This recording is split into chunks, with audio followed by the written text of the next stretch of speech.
Good evening, everyone, and welcome to March's Board of Education meeting here in the High School Multimedia Center. Will you all stand in honor of America and join me in reciting the pledge? I pledge allegiance to the flag of the United States of America and to the republic for which it stands, one nation, under God, indivisible, with liberty and justice for all.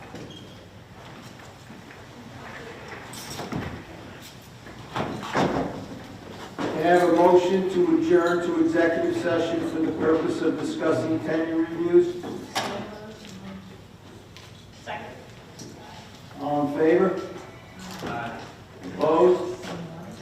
Abstention. All right, hopefully we'll be back at 6 o'clock, that's the plan. Held in the High School Multimedia Center. We are returning from executive session, and we said the pledge before we adjourn to executive session. So now we are reconvening to the public session, and our first order of business is to pass the minutes 2.01, 2.02, and 2.03. Can I have a motion, please? Second. Curiosities, discussion, comments? Sue? On the meeting of the 27th, I know Mary Ann had left during the meeting because I don't think she was feeling well, but it had, she was still there again. I remember her going during the meeting, but I don't remember what time. Did you leave? Yeah, you did leave. I left after the meeting portion, presentations before the discussions. Yeah, so if you can just update the minutes there, thank you. Yeah, and the other part, I thought when I got the motion, I thought we only voted to leave, but I guess we really did, but I didn't realize. I didn't realize that we had voted to officially end the meeting.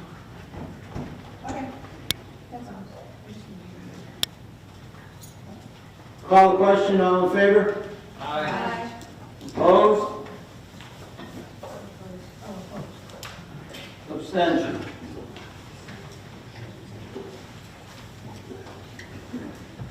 All right, next is our community questions and comments.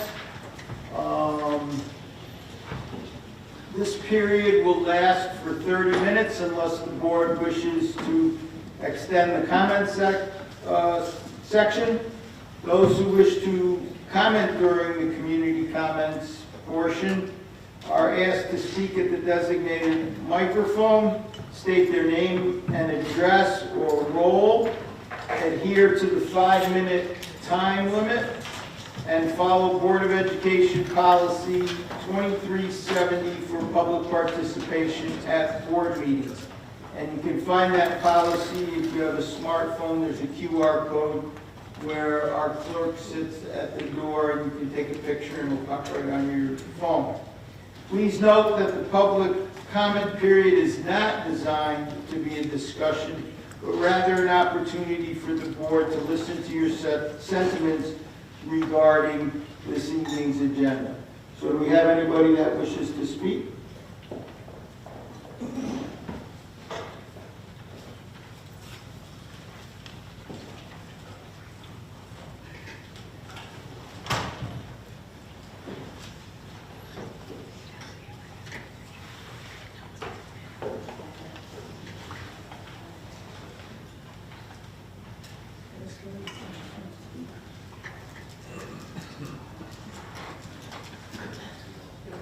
Second.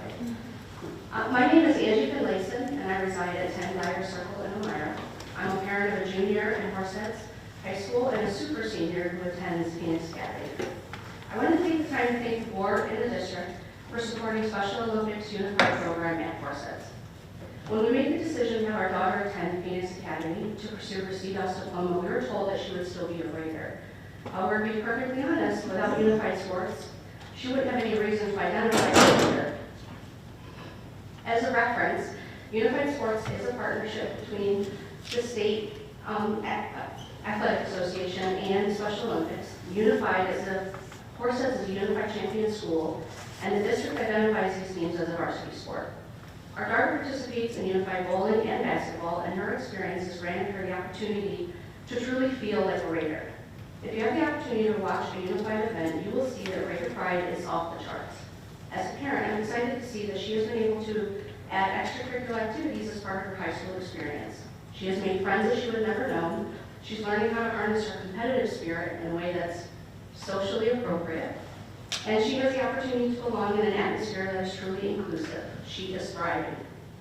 When our daughter was born, we knew early on that she would need somebody to advocate for her. So today, that's why I'm here. I'm here also to advocate for the other Unified Raider student athletes as well. My first point may seem small, but when looked under a lens of equity, it's significant enough to mention. This year, the Unified Bowling team was not provided a uniform. Every year, the athletes are offered the chance to purchase team merchandise, and if a family cannot afford it, I believe the Youth Activation Committee covers the cost. This year, it appears that the district determined that the team shirt that was able to be purchased by parents was a sufficient uniform. So I'm wondering if the other varsity teams received their uniforms through parent payment and club fundraising, or if it's just unified. Also, we had uniforms last year, but they went missing, I think. I'm not really sure. My point is that I remember being a student athlete, and I remember having the pride of wearing my uniform to games and matches. The simple act of providing the district uniform will instill a sense of pride and demonstrate unity. My second concern is something that feels much bigger than a uniform request. Please consider providing a head coach and an assistant coach for each unified bowling team next year. Horses is lucky enough to have an amazing turnout for its unified bowling teams. We had 46 students participating, which required us to split into 2 teams again this year. These numbers speak volumes to the culture of inclusiveness that the coaches have worked hard to create and maintain. Currently, there's 1 head coach and 1 assistant coach assigned to the entire program. Unfortunately, staffing hasn't been adjusted to meet the increasing participation. 2 teams means that the coaches are often in separate locations, managing the emotional, social, and behavioral needs of over 20 students with differing abilities. I'm aware that the district provides one-to-one support if they have a designation on their IEP, and nursing staff for students who have that designation as well. But I'd like to remind the board that the administration, that many of these students have IEPs that indicate 15-1-1 and 12-1-1 support. While this isn't a classroom setting, my daughter's disabilities and challenges don't only exist in the classroom. Transitions can be a huge barrier for students with disabilities, and the unified bowling experience is one that has multiple moments of transition. Riding to the alley on the bus, exiting the bus, preparing to bowl, practicing, moving to a different lane, going back to the practice lane, and then doing everything in reverse. It can be very difficult at the end of a long school day to be successful without an adequate support. An increase in staffing would be more closely aligned with many of the IEPs in place, and more adult support would allow for smoother transitions and greater successes for the student athletes. An increase in adult support would be a win for inclusion. I know that the district is proud of the recognition that comes from having such a strong unified program. Just this past month, our program was represented at the Capitol, and the district enjoyed sharing the news on Facebook for likes and acknowledgement. Perhaps my 2 requests can offer the district an opportunity of actionable support.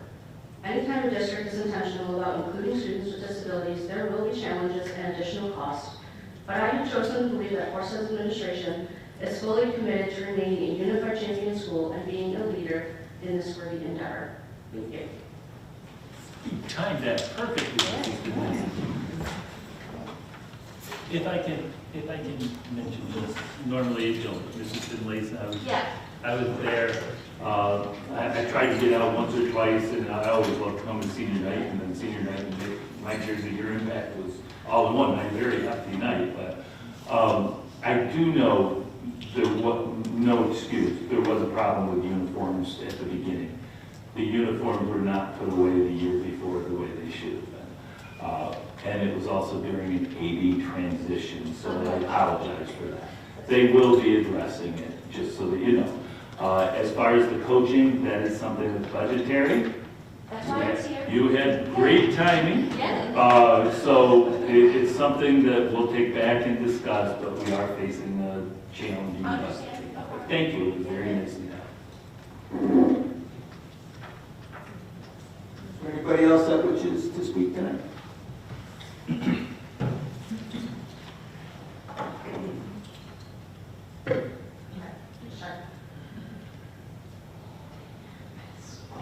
that's never a good sign. Okay. My name is Jessica Nickelman, 4889 Hillview Road, Millport. When I was in preschool, my mom went back to school for education. My father works evenings, and as a result, and thanks to some really understanding professors, I went with my mom to her night school classes. I would sit next to her seat with my little bag of books while she completed her English, her child psychology, and her calculus classes so she could get a good grade. In elementary school, I sat in her classroom in the afternoons, building simple craft projects for examples and organizing crayon boxes while she built lesson plans. In high school, I volunteered in special education rooms in the summers, and after graduation, I subbed K-12 during college breaks. In 2006, I was hired as a one-to-one, and I began my career in horse heads. So it's not untrue to say that in some format or another, I've been in classrooms my whole life, and with this district, as much as it pains me to say, literal decades. I'm old, it's okay. Above all this, I am a community member in Horseheads and have been my whole life, and that is how I come to speak to you tonight. I've been with the district long enough to see buildings close, programs restructure and then restructure again, and to see initiatives through from conception to committees to conclusion. I've actively attended board meetings, community forums, and budget chats faithfully for many years, and I have watched superintendents, administrators, and board members come and go. I used to go on vacations or to educational conferences in Albany, New York, New Jersey, even further out, and people would see my school logo and respond with, "Hey, I saw your play, it was fantastic," or "Oh my God, I saw your team play, they're amazing this year," or "Your band competed against us, you guys are outstanding." In the last several years, that tone has changed. When the logo is recognized, it can be with a sympathetic face now, and ooh, yeah, we've seen your board meetings, yikes. Or, and oh my God, I watch it every week. I didn't get to this week, but I heard about it. Did someone really get mad and stomp out? Don't misunderstand me. The things that people admire outside of our area about this district are still happening. Our staff and our students are still doing amazing, life-changing things. Unified sports, veterans programs, arts, so much more. Too much to list in the time I have. But in the last few years, the shine of the students' successes have been overshadowed by ill-preparedness, personal agenda, and the very public dramatics of a select few in public-facing positions. To say that I am frustrated and disappointed would be a gross understatement. Passion's important. So is understanding that there are times that you'll prepare, argue your point with every ounce of passion you have, and still not get your way. And that is devastatingly disappointing. But it's also how it works when you are on a team. You are elected to work as a team, and teams do not always agree. But our response to disappointment has to be better than the behavior that has been observed and the reputation that it is cultivating for our district. I believe that individuals who find themselves as the public face of this district are responsible to build it and its legacy brick by brick. And the bricks that are being added are bricks of being volatile, disengaged, ill-prepared, and belligerent, and do not make for the reputation that our students and staff and community deserve, or the firm foundation our district needs moving forward. Does our district have challenges? Absolutely. All districts do. And doing the right thing in the face of challenges means setting aside all personal agendas for the sake of our students. It is the only way our district can rise to meet new challenges with dignity and success.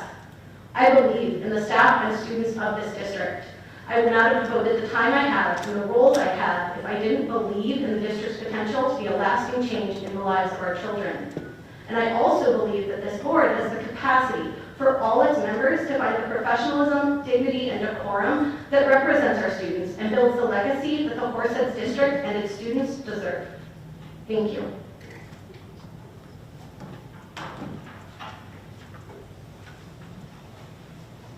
Thank you to both speakers tonight. Is there anybody else that wants to speak? I was only told there were two, but I don't mean to cut anybody out. All right. Moving on to section number 4, which is the student representative report. There will be no report tonight. Mia is in the play tonight. Tonight is the opening night of Into the Woods. So if you haven't gotten a ticket yet, you can get a ticket for tomorrow night at 7, Saturday afternoon at 2, and Saturday evening at 7. And it would be well worth your time to experience the wonderful actors and actresses that perform. All right, moving along, we move to the report from the superintendent, and I believe that will include a budget update on athletics, technology, and facilities. I just want the board to know this will be my shortest report until we get to the budget. No, I want to emphasize the unified sports, Special Olympics, and the things that we've done. I had the experience to start this all in New York State in Albany, and I was fortunate to bring it here for the reception.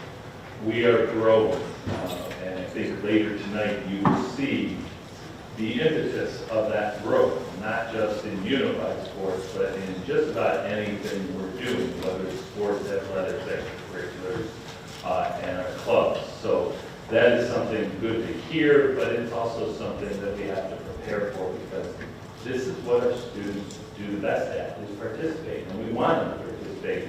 And I want to thank the board for always providing the opportunities to grow that over the time. As far as the superintendent's report, we've got a lot of things. Into the Woods is obviously tonight, tomorrow night, Saturday. We have a wonderful group of young ladies heading up to Kingston to go to the regional championships in basketball on Saturday at 3 o'clock. If anybody wants to join us and drive up there. They will be playing Warwick. If they prevail, the next week they will be in the Final Four for their division. And those things, that's important to know. They're not covered by the budget. We have to figure it out. But the district will always figure it out, because that's what we do for our students. So I just wanted to put that out there. Spring athletics, spring season, senioritis has all started.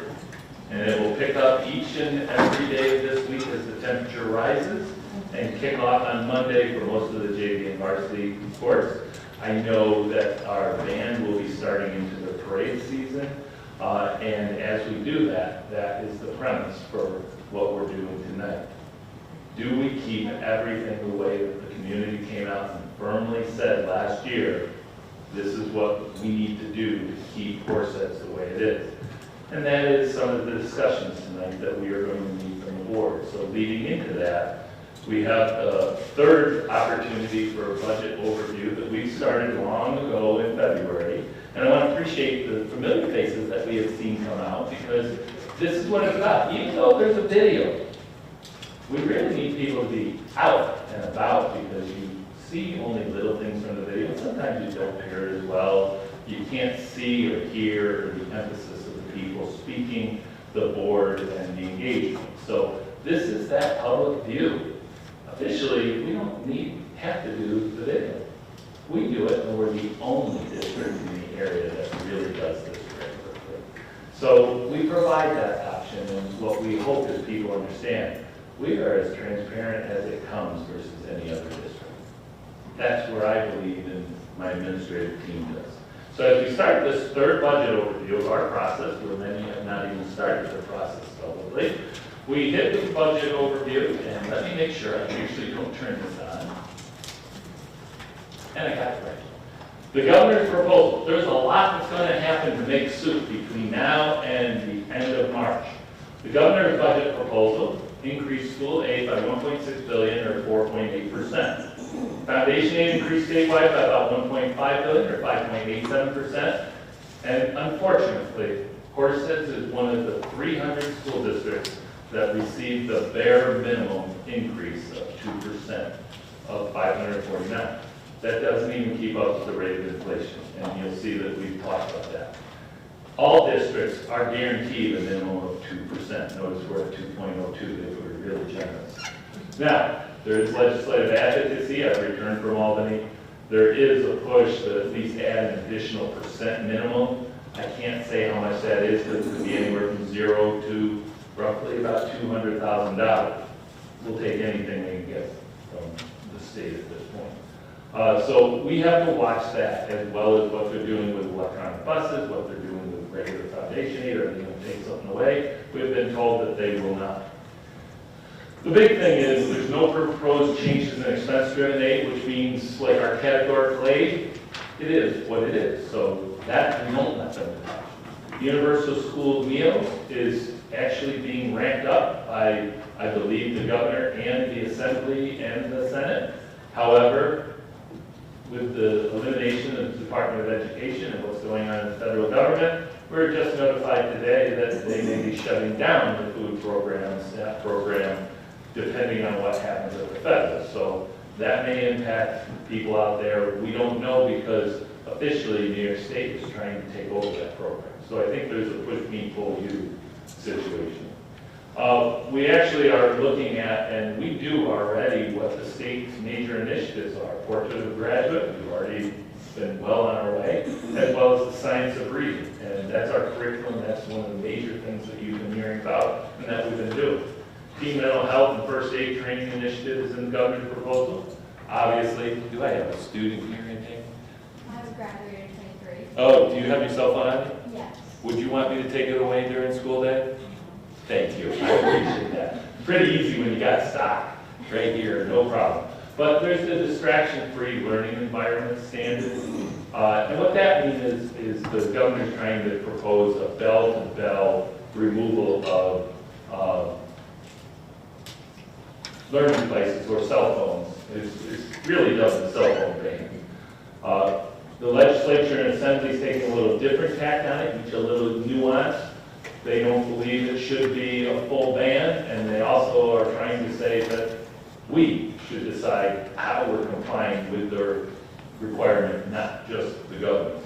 So we're waiting to see that. And then the last one is something that everybody's looking at is how do we make sure that all schools have college and high school opportunities, or what's known as dual enrollment opportunities. A lot of times, different schools, different contracts have limitations on them. The state is talking about doing away and saying it's law, and once they do that, we have to start providing it. It's not immediate, it's really targeted for the start of September 1, 2026, I think it is, but I don't know if that will survive depending on the legislative process. But those are the things that are out there in the proposal. In addition, as you can see, foundation aid is important. This is one of our factors. It's about 25% of our funding for our school district. And if you notice, in the third column, that's the dollar amount we've gotten from the state in each of those years. Really look at 23, 24, great. 24, 25, still not bad, but we were still in trouble with inflation. Those are the only 2 years that they sort of topped inflation. All the rest, they did not. And this year, 2.02%, we're getting 549. No business, if you have defined costs and you have undefined revenue, you can't keep existing unless you find the revenue. And we only really have 3 sources: federal funds, state funds, and local funds. And the state is saying, if the locals want it, they will provide, even though they try to limit what we can raise. That is a part of our discussion. But knowing this foundation aid history is important because that paints the picture of where we're at. Challenges the district continues to face, the community's desire to maintain services for educational and extracurricular excellence in Horseheads. That's our core mission and beliefs. No matter what, our community said, we don't want cuts last year. We want to keep it, and we will do what we need to do. And they provided us the opportunity. Unfortunately, if the state keeps going down this way and inflation keeps going up, which we're told it is, and health insurance keeps going up, our costs are going to have to sort of push into that again.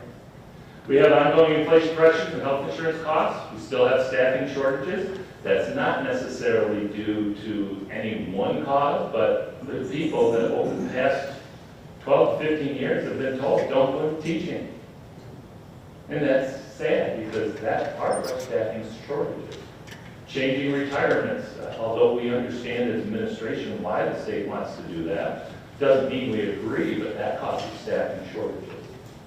Any dynamic in a district that causes negative images or negative positions causes staffing shortages. Failure to address contracts causes staffing shortages. The good part is we've tried not to move into those four ways and keep horse heads above that.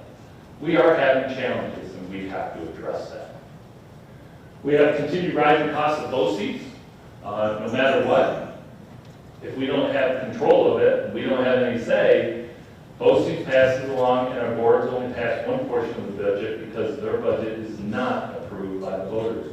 Our district budgets across the state are the only avenue in New York State where voters have the final say. This is your budget for the voters to consider, but it's ultimately the voters' budget, and they make the decision. So that's what this process. We also have the 2% tax cap legislation, which I hate. It's not because I hate it, it's the intent that it's told everybody you can only raise your budget by 2%, but it has nothing to do with 2%. It's a calculation, which I'm sure Katie will go over ad nauseum in the next to last presentation as we bring it back. But really, it just says that communities, do what you want, but if it's above this level, you need 60% approval. If it's below this level, you need 50% approval. If you don't pass any of your budgets, you can't raise any income, and you will be forced to cut massively. That's what the legislation is, and the community does seem to understand it. Governor Hochul's proposed home ban initiative is going to be a problem. Will it cost us? No, because I can tell you right now, at the high school, a lot of our teachers are already handling. We may have to do some nuances, but when you walk into some, you'll see the sort of multiple shoe racks where the kids can put their phone in, turn it off in the pocket. And that way it's away from them and the teachers teach. Some of the teachers just say, store your phones, turn them off, put them in your backpack. Some of the teachers actually say, I want you to use your phone for education. And all of that should be the avenues that our teachers and staff or professionals will control. If there's a problem, my administrative team will handle it. And I have not heard many problems from them because they are really addressed. Also, you've already heard me say, the national political climate of state federal funding uncertainty. It's a driving factor, and we're never going to get a firm answer. Going back to funding our local revenue, the bottom line is what rate we went up, and that's that 2%, right? And the top rate is the inflation. That area in pink, if we would just keep up with inflation, and I know that's hard to say, we wouldn't have had to go up as high as 7, 9, or 6, but if we would have just kept the normal trend line of inflation, we wouldn't be in this trouble. But if we just kept up with inflation, our budget revenue right now would have an additional $10.1 million in it. Could you imagine what this board and this community would have if we always kept up with inflation? We wouldn't have been in that situation last year. Now that's the local, and that's the hardest part because the state's saying, take it from your local. Well, you want to try to manage that. And I think if we are responsible over time and rebuild these budgets, taking that into consideration each year, the community will support how do we maintain but yet be responsible. In the bad years, you might have to come up a little. In the really good years, like 9% inflation, you might have to be down a little. So that's the local government. But it's the same thing at the state. Only in the last 2 years, the end of the graph, they finally went above the rate of inflation at 10.4 and 5.87. That's what they should be doing, but they don't. So they actually made up some ground in the past 2 years. Last year, they owed us about $3.7 million in lost support because of inflation. Because of the last 2 years, that 3.7 has come down to 2.3. Now take that 10.1, 2.3, has everybody just kept up to the rate of inflation? We have $12.4 million, we have a $2.3 million gap right now, plus we're using 1.4 or 1.6 in fund balance. Would we have to use that? We would be able to explore, enhance, and even save for a rainy day. Ultimately, all districts have to get onto this path and people may say, oh, well, he's just saying that. I'm just telling you, those are the historical facts. Because the fact is, the same thing with retirement systems, ERS, TRS, the years that they went really high for districts and the years that they went really low back in 2008, 9, 10, and 11 that caused the Great Recession, if they just would have stayed with the simple trend of 3 to 4% a year, the state would have never went through that recession. Again, just drawing it back, notice 10.47, 5.18. Look at it, there's my chart, 10.42, 5.87 is what the numbers ended up being. Pretty accurate, they tell the story. And they actually match, and sometimes you can't tell that story and show the match. This time we can very much easily. So with that, we have our preliminary 2025-26 revenue budget, number 3. I keep saying that because it's not really preliminary anymore, but it's number 3. We've done this 3 times already. And I'll turn it over to Ms. Katie. Hit that button. I didn't turn it.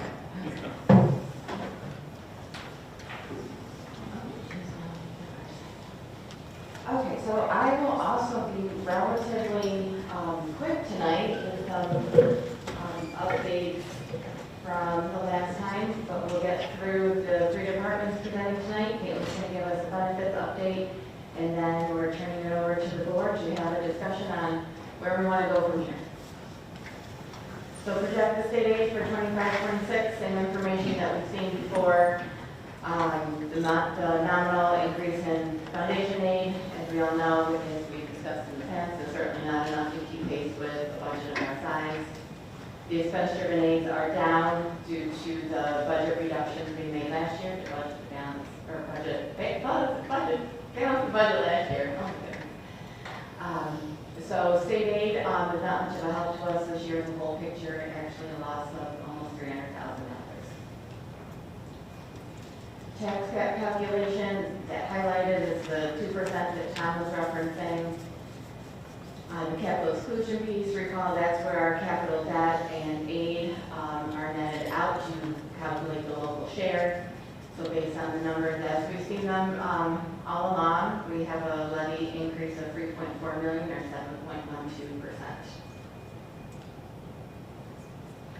Summary budgeted revenues also has not changed since we've met the last couple of times.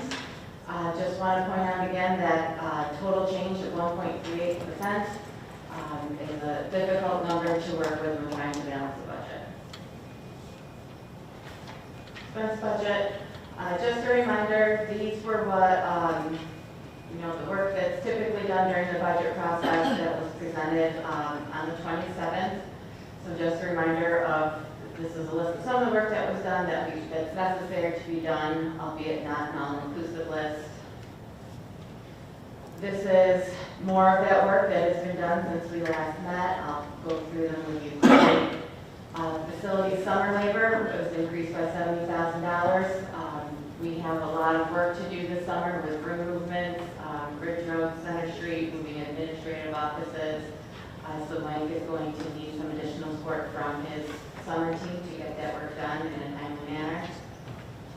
HCA course credit increases, that's a contractual obligation within the HCA contract, so that went up $52,000 based on the credit submitted. The teaching assistant workday has increased to match the new student day, so an analysis was done on the TAs in our district in their current workday and modified accordingly to fit within the new model of our longer student instructional day. Athletics, Damien will get into more detail, but as we've heard, numbers are up, participation is up, that comes with expensive coaches and equipment and things of that nature. So it took a really deep dive into his budget this year. It needed a good freshening up, and Damien will go through where we got to add money. Transportation auto parts, we did add some additional funds for that just for cost increases that we're seeing in those areas. Recalculation of many of our benefits, were done over the last couple of weeks, and $176,000 was increased to our TRS and Social Security lines. Flip side on the savings, took a look at various equipment lines within the budget, you know, how we could make other funds work for what we need and how we can, you know, repurpose and still accomplish our goals. So we were able to reduce that by $63,000. Sharpen the pencil on charter school tuition, looking at our current enrollment in schools, looking ahead at who may be graduating out of one of the schools or either of the schools, and making an adjustment to that tuition line. Fuel, we did get our fuel bid numbers in, so after an analysis of our projected usage versus the rates received, we were able to do a $35,000 increase there, but still we feel comfortable is sufficient for our fuel usage in the upcoming year. Additional breakage, made some adjustments for a couple additional retirements. Laptops, this is one that we mentioned on the prior slide, very bottom on the left, the $70,000 we were adding to get back on track with our laptop replacement cycle that are in our students' hands for their classwork. We think we can reduce that by $25,000.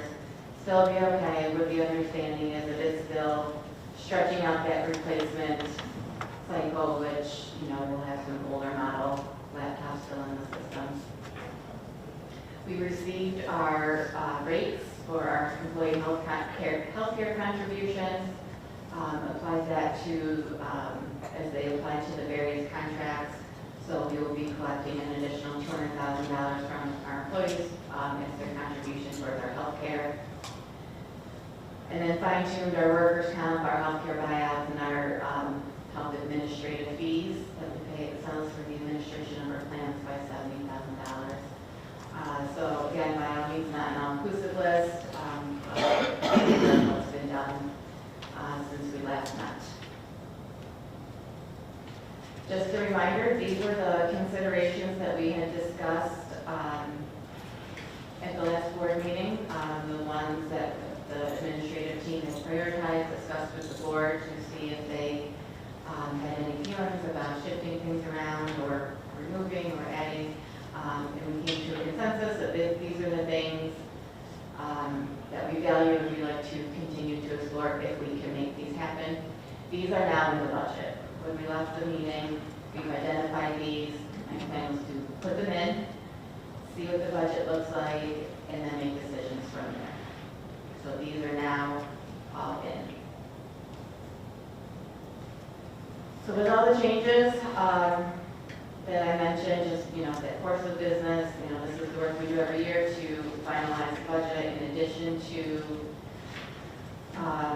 those considerations, our total proposed budget is $106 million, 3.79% increase.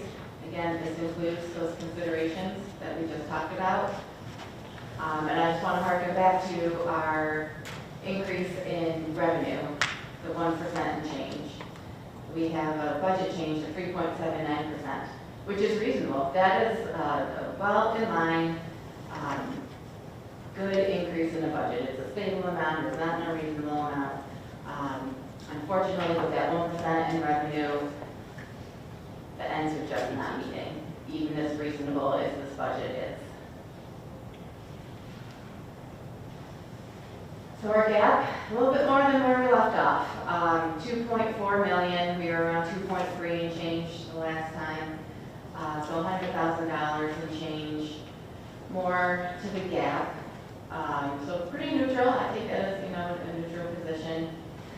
And just for conversation's sake, so you have the range, we didn't want to make the assumption of what those considerations you would or would not want to entertain leaving or taking out.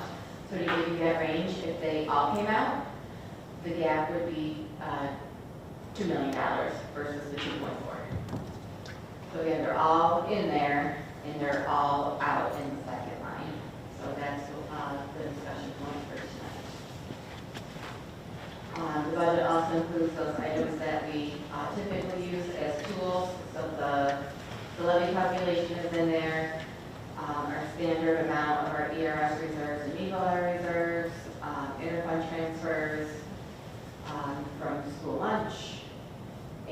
fund balance of $1 million. And I think I want to, before I turn it over to Tom, just want to remind folks of our reserve balances. So the last column is our 6/30 projection that pertains mainly to the EBLR reserve and that's it. So ERS has already made its contribution. The EBLR adjustment won't be made until the end of the year, which is why you see the $200,000 difference. And I just want to remind the board of, we had a pretty lengthy conversation last year about a large tax settlement that we know is coming. We settled a few years and they were continuing to challenge 5 more years. And we knew a settlement is coming, we're just not sure when or how much. So we strategically, instead of building $1 million into the general fund budget, to the detriment of staffing and programming to plan for that within the general fund budget, we targeted $1 million out of the ERS reserve that we would liquidate to unassigned fund balance to pay that tax liability when it settles.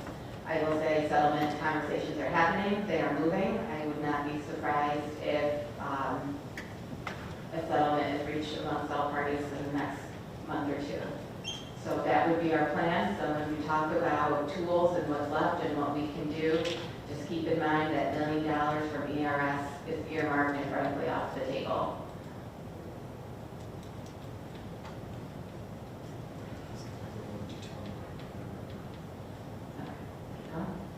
Okay.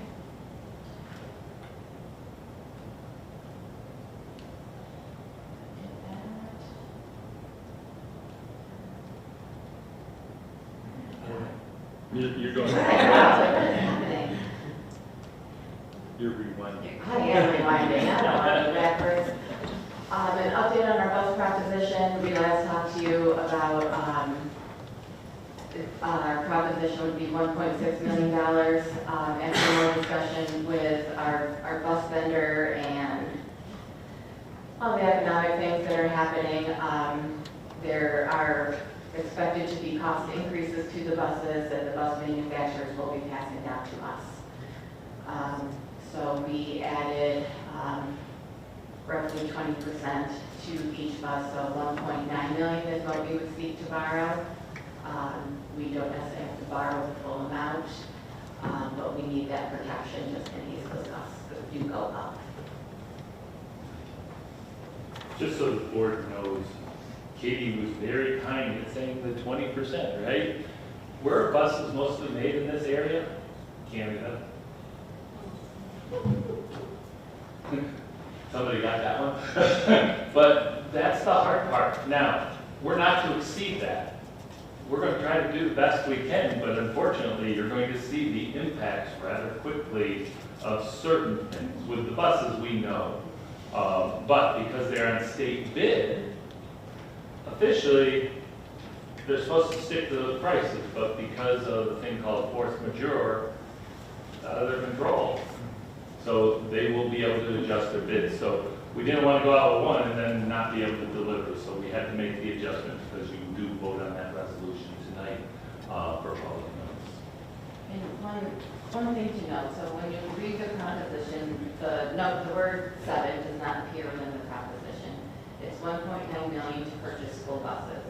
So that does give us the flexibility, so we're not bound to buy 7. So if we find we can't do 7, we do have that flexibility to buy what we need within our parameters. So that's something we changed a few years ago to be a little less specific. Specific enough whether it's school buses, what size school buses, whether they're SUVs, but leaving the quantity open so we can meet our needs the way we need to meet them.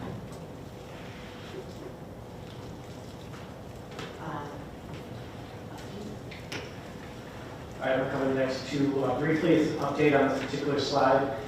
Since the last time we saw, there's 2 items that have been checked off, I believe, and that's the review of special education needs. Kevin did speak last time during our meeting and our updates. They'll let you know it's an ongoing fluid process based on CSEs that will maybe have to come and needs of students that come in on the district. So as far as a decision to be made by the board or consideration or any kind of vetting, it's something that we'll just have to do as it comes, and we think, as you heard Kelly last time, plan appropriately for it.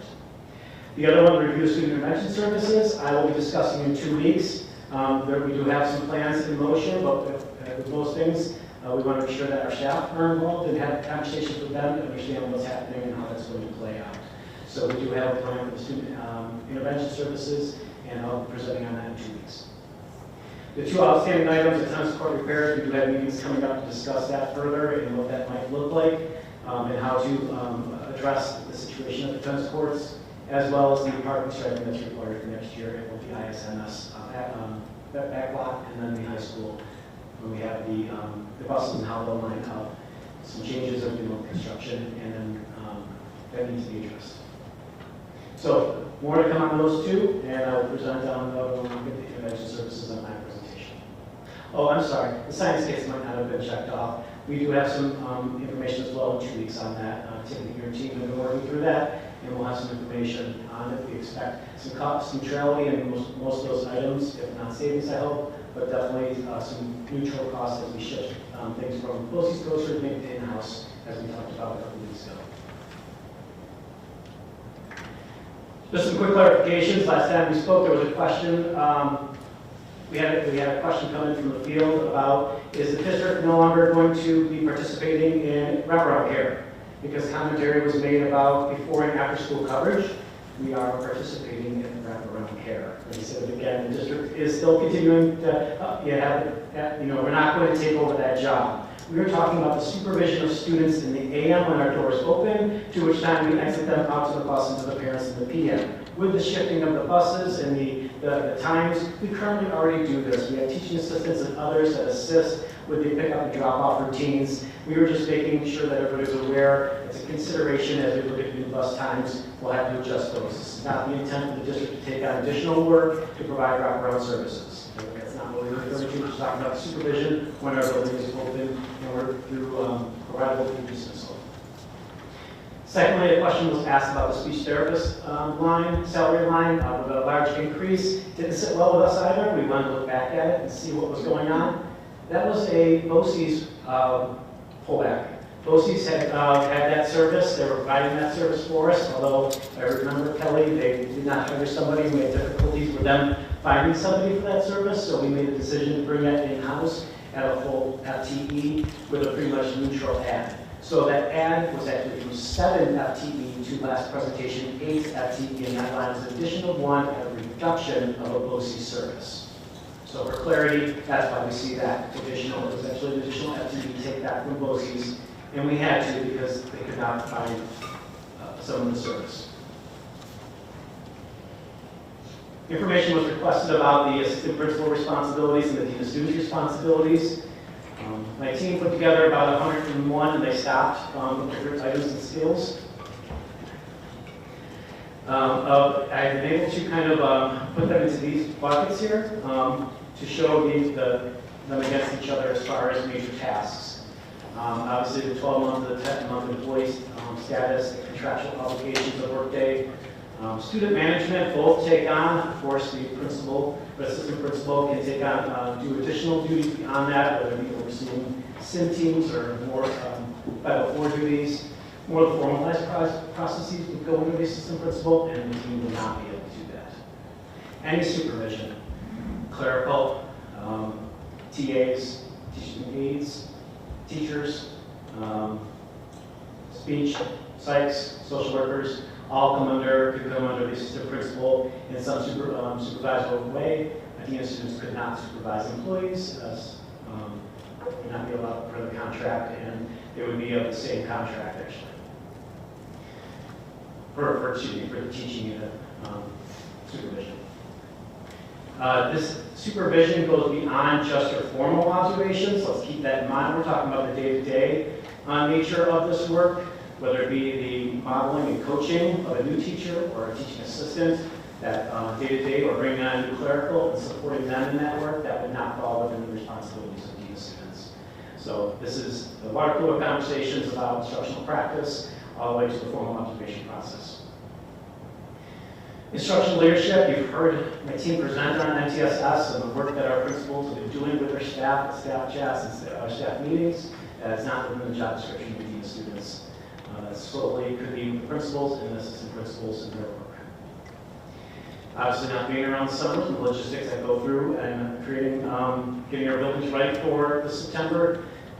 The dean of students would not be present for that, and preparations would lie with the assistant principal and the principal. Building operations, a very general one. Again, dean of students is just that, dean of students. Overseeing student safety would be a small overlap with this of building operations, but mostly geared towards the student. The dean, the assistant principal, would be a principal could be much more involved with the day-to-day operations, decisions to be made in operations, which includes when the principal's out and the coverage of the building. And an administrative favorite, the last bullet of all, that all the duties as assigned to the administrator, while a dean would have to have related duties to the nature of the position, specifically to students. The contractual salaries you'll see there, that's right out of the contract of starting salary of the assistant principal. The starting salary of dean of students is at 20% of step 5, which is $8,000 on top of a salary. If I was to take a master's level teacher with minimal credits on the current HTA scale, maybe 15 years of experience, somewhere around 70,000 would be probably a number. So it'd be around 65 to 70,000. So add that 8,000 onto that, you might get what a dean would cost with 15 years of experience in their teaching contract. So I'll say that again, you're looking at $68,000 minimum to bring on a dean with 15 years of experience. We also like to ensure our deans have some administrative background and have taken some classes in the administrative coursework. So it is likely they are far farther over on the horizontal contract than just the bare minimum on employee. So there is something to be said about what you get out of the assistant principal as compared to a dean, which is why I think both Tom, Katie, and I advocate pretty strongly. If that is the direction that the board wished, it would be towards that assistant principal for what you get. At this point, I don't know, we'll switch right over to Mr. Giancolli.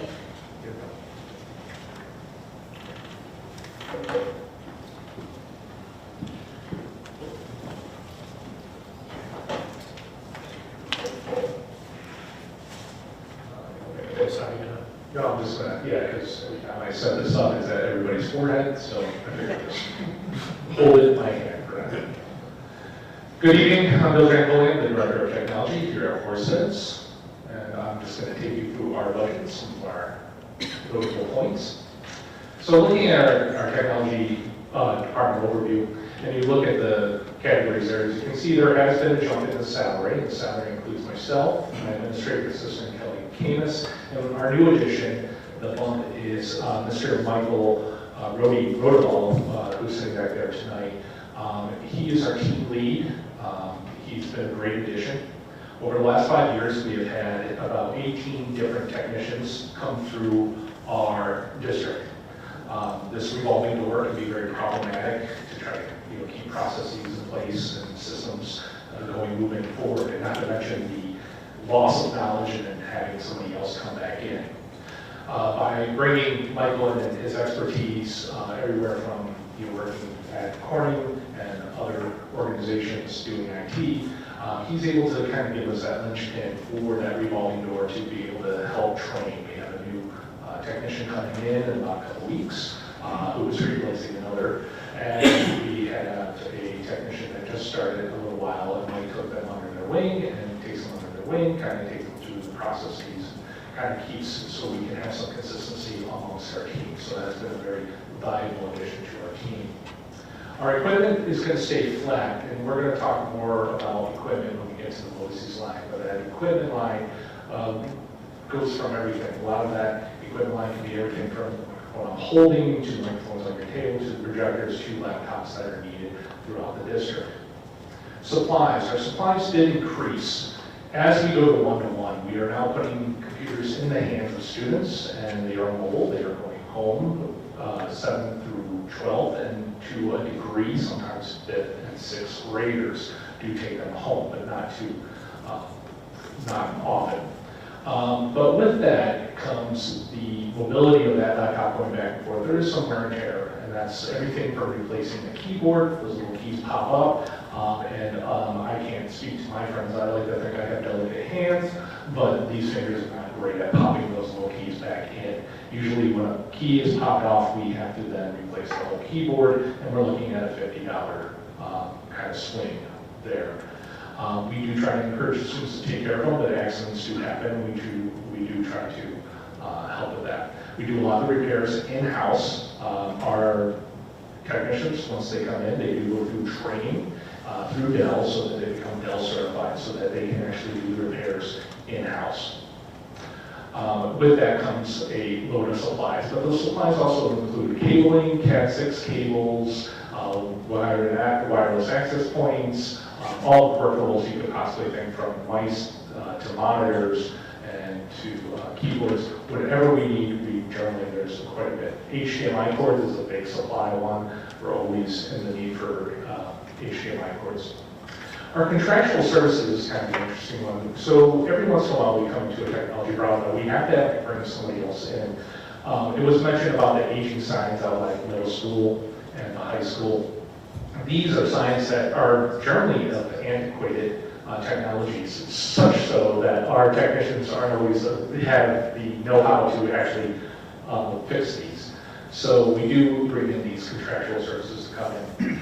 Other contractual services have to do with like audiovisual.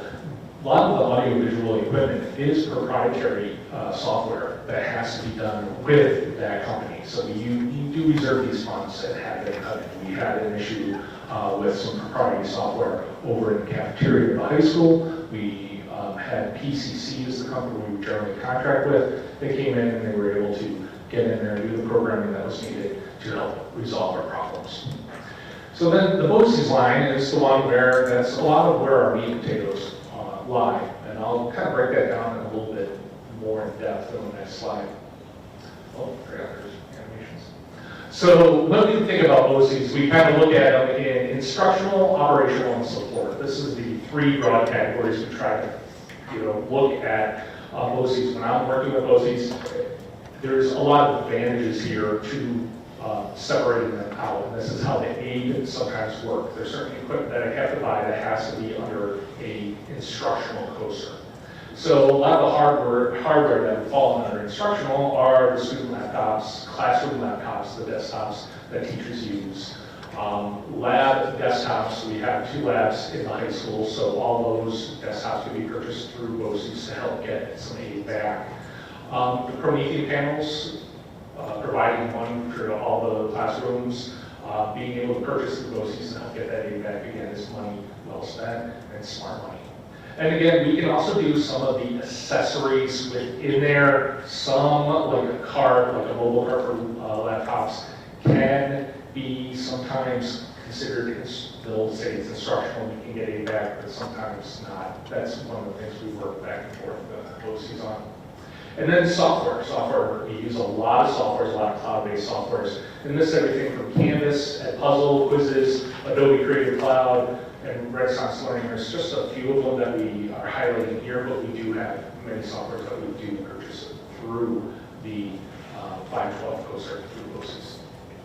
Now, operational is when we're talking about our transportation, our Hibbard Road and our central office, all our main offices of our schools. So we do have to supply office laptops and desktops. And we, again, can get aid by going through BOCES, again, using our money in a wise way.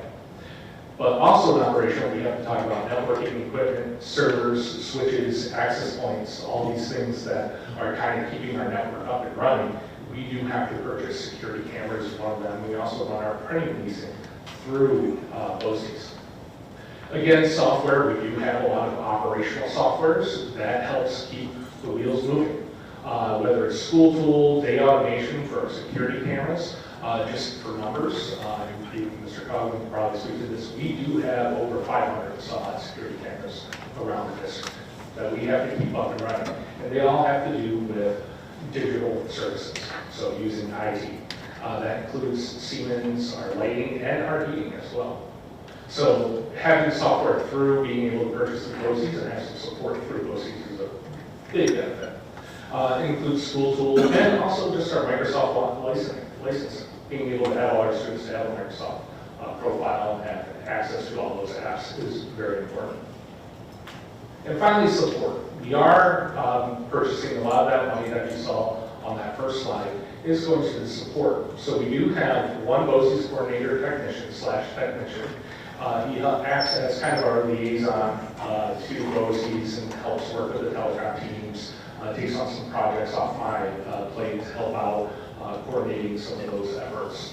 And then we have 3 LAN technicians. These are those day-to-day technicians who are helping out teachers, working one-on-one with the teachers or students if need be to help keep our systems running. But behind that, there's even a larger sense of teams from our server team, telecom, data integration and student team, security team, help desk, developers, and actually there's a whole other list of supports that go through to help us keep us up and running on a daily basis. And that's generally the whole of our technology budget. Any questions?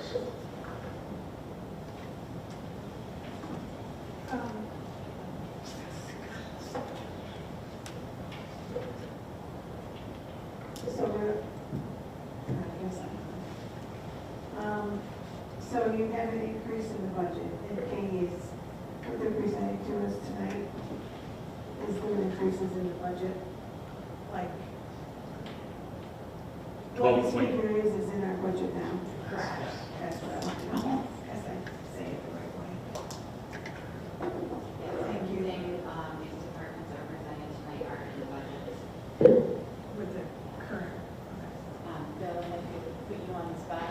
Of course. One item to know is the contract date for the Windows update that I think you and Mike have been, whoever, between you and Mike, want to mention that one because that is a one-time large expense. That is a joy of IT, and Mike, feel free to come up here and grab the mic out of my hand. But so with day automation, there is software, like I said, it's digital, so that does fall under, Mike and I do work closely on a lot of projects, and that does have an IT element to it.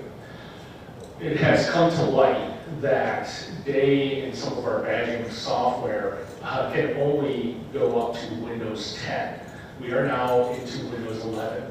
Microsoft has stopped servicing Windows 10 and providing securities for Windows 10. So to have a Windows 10 machine on our network right now is a security risk. So we are working with Day and the subcontracting organization known as Continuum to try to find out if there's a solution here so that we can kind of move this software up to Windows 11. BOCES has teams who are at meeting with Day on a regular basis, trying to figure out if there's ways to do that. We have been able to find some ways to extend it for X number of months to try to give us more time to come up with the best solution. The issue is that Microsoft has made this announcement over 3-4 years ago that they were ending this. That's why our school district heads and my team has systematically eliminated all of the Windows 10 machines from our district for security purposes. So this does provide quite a conundrum for us to try to not only run the software, but run it on and integrate the software that is not being supported. Again, we have teams at BOCES, as well as our team in contact with Day and Continuum, trying to find solutions that will work. Things that we have done in the past, why I'm generally hopeful, as we have been able to take computers and isolate them and put them on their own kind of little network and try to have them be able to work for a little bit longer.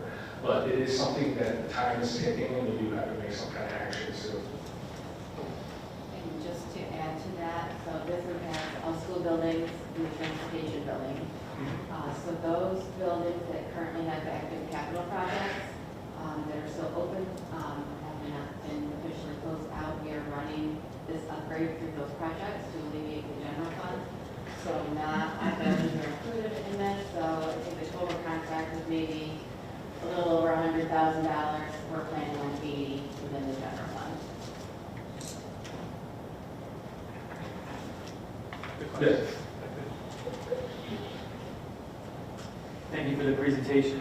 I recall last year as part of our budget savings, we, I think, deferred the purchase of some computer equipment.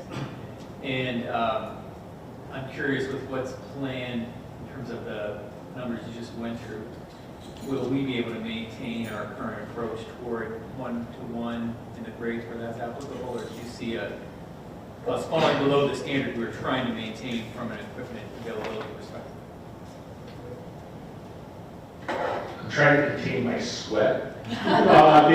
So, yes, we will be able to get through next year. That doesn't mean it's sustainable.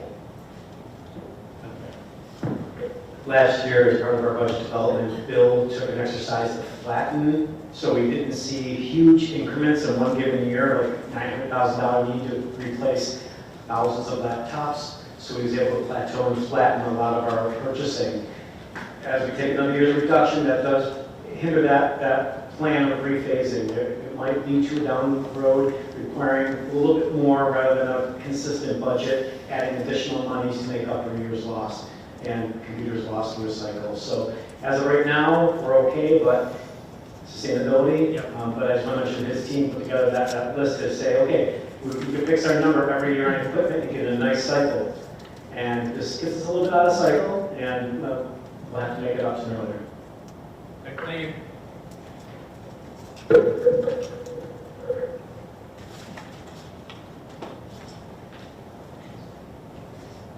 Thank you. Michael.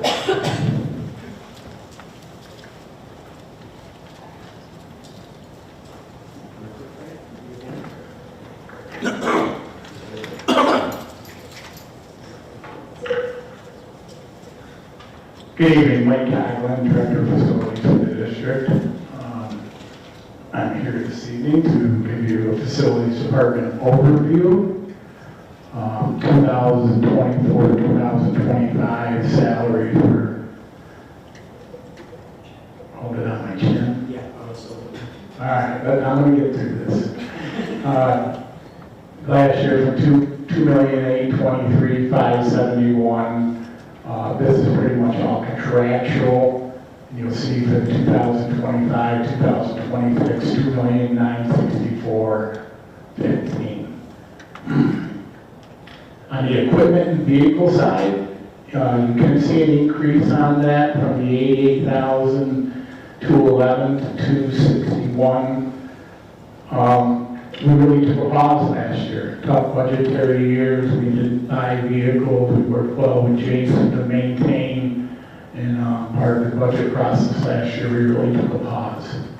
Unfortunately, this year, out of that 261 are 2 vehicles. One will be taken, you can go from transportation to there. We'll take one of their trucks to us. So it's 1 truck for facilities and remainder about $90,000 for their equipment throughout the year.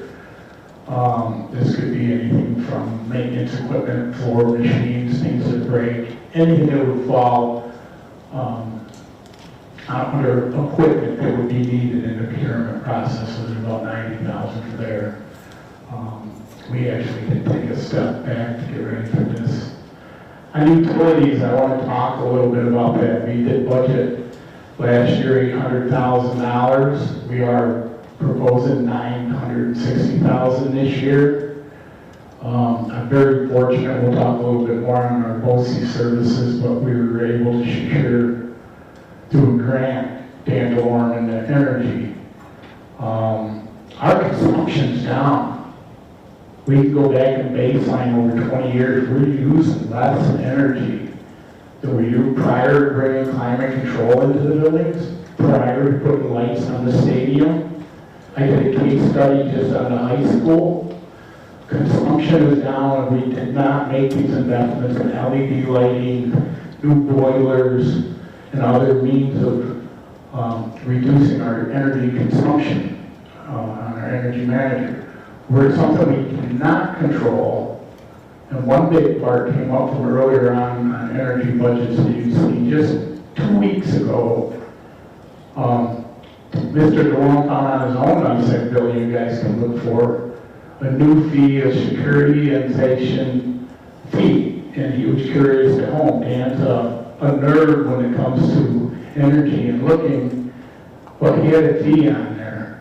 And we checked out through one of our BOE services, you'll see where we buy our energy from.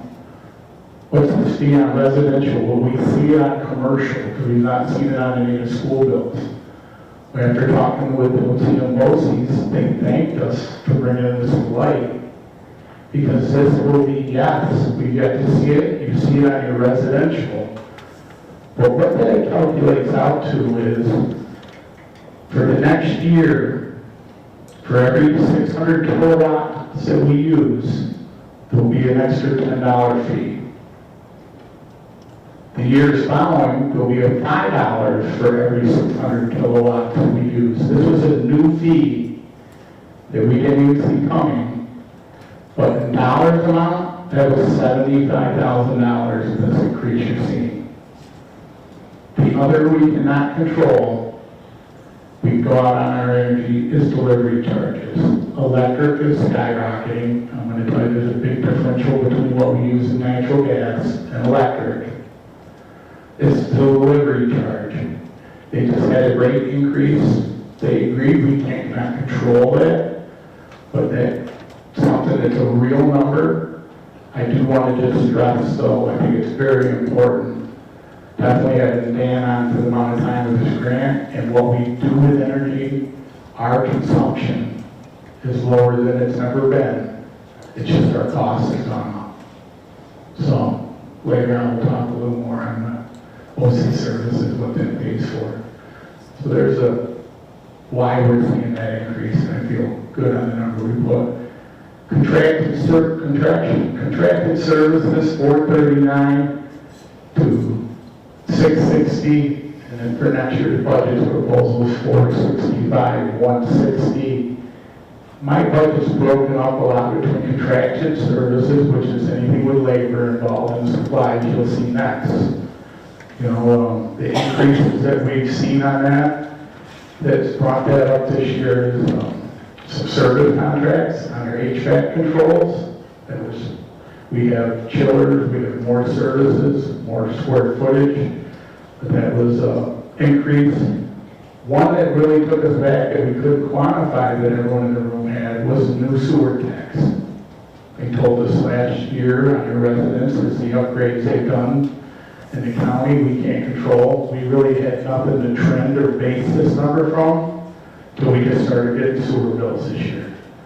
We went over budget, we'll make it work and stay with it, but we projected an increase on there, on the sewer. But anything labor, the alarm testing, this is why I had that increase from the 439, 660 to 465, 160. Moving on to custodial maintenance supply, you know, we're using, again, last year was 327, 250. Next year we're proposing 334, 450. Well within range. You've heard a lot about inflation. We've really crunched these numbers and gone with it, but it needs a modest increase in things that we've seen going up.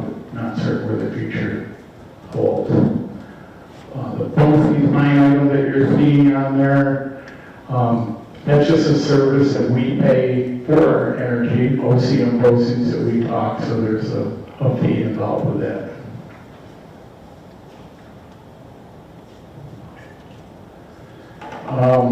Kind of on facility services, going over salary positions and information. Currently myself and my supervisors and my clerical, we've 7 full-time, 511, 483 for 2024-25. Contractual again goes to for 2025-26 to 531. Custodians, I currently have 43. Last year was 1,544,262 to 1,608,677. I am happy to report for the first time for 2 full months, I'm full staff. And not only am I full staff, my staff wanted to remind, we got some really good candidates in our last few months on here, but I've not heard anyone new. No one's left. We're full. and we're really seeing a nice turn there. First time I've ever been able to tell you guys that's in the room. We'll forward, we'll see where we go from there. On the maintenance Act 13, we'll full back to the numbers over there. We went from 502, 652 to 561, 397. We're full in that area. Actually, the only thing we'd probably be looking for is some subs, which are in the budget if we could find some, but for the first time, I feel good about that. You do see an increase in the overtime for substitutes. Overtime substitutes in summer help from 239 to 730. It's 239, 739 to 252, 266. Very vital. You know, we're going to rely on the summer help more so than ever the last couple of years. And the same on the substitutes. On the stipend side, you'll see a reduction. All right, certain contractual things people have. I no longer have in my budget the energy manager. Yes, we have Mr. DeLorme and a bunch of 20 hours a week I have him to work with. But we picked that up on a grant, working with the HCSD grant with NYSERDA. So you see a reduction, at least in this stipend side, that explains that.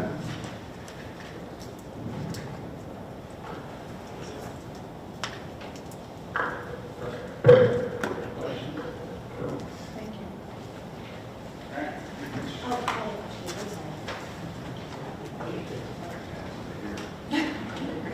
Rumor has it. So the vehicle purchases that you're making, is that going to be, because I remember we were talking at the last meeting with the buses, that one was going to purchase, that 1.9 million that we're asking is, are those vehicles covered in that at all? No? Okay. The 1.9 is just school buses. The 2 trucks within my budget are general funded through this avenue. Okay. Do we get aid on that? We don't. Even the transportation vehicle, we don't, which is why it's budgeted here because of the purpose of the vehicle. It's not eligible for transportation aid. Okay. Thank you.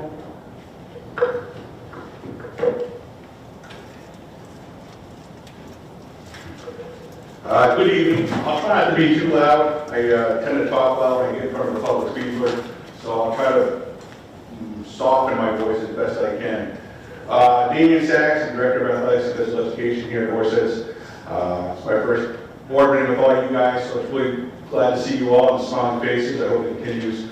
Before I begin, I just want to send a big thank you to Mike and to Bill. They presented tonight, but I can't tell you how important they are to the overall athletic program that we run and the extracurricular activities and the things they've done to move people around and move things around for our programs to get kids usable spaces, to get kids mats, stuff like that. So I can't appreciate enough what facilities does and what our technology does to make things happen. I mean, we live stream almost everything there is right now, and that has a lot to do with our technology department, and they're building things in, helping me out. And so I just want to say a big thank you to them, and I'm really happy that I get to follow them and say thank you to them so they know that. I'll start here with the athletic department, and I wanted to start off with some numbers. Part of my mission when I started came in late December is I wanted to kind of go through and talk about where our program is and where it has been and figure out where we are. Yeah, I'll come late to the party with all this stuff, but it's fun to be a part of that process.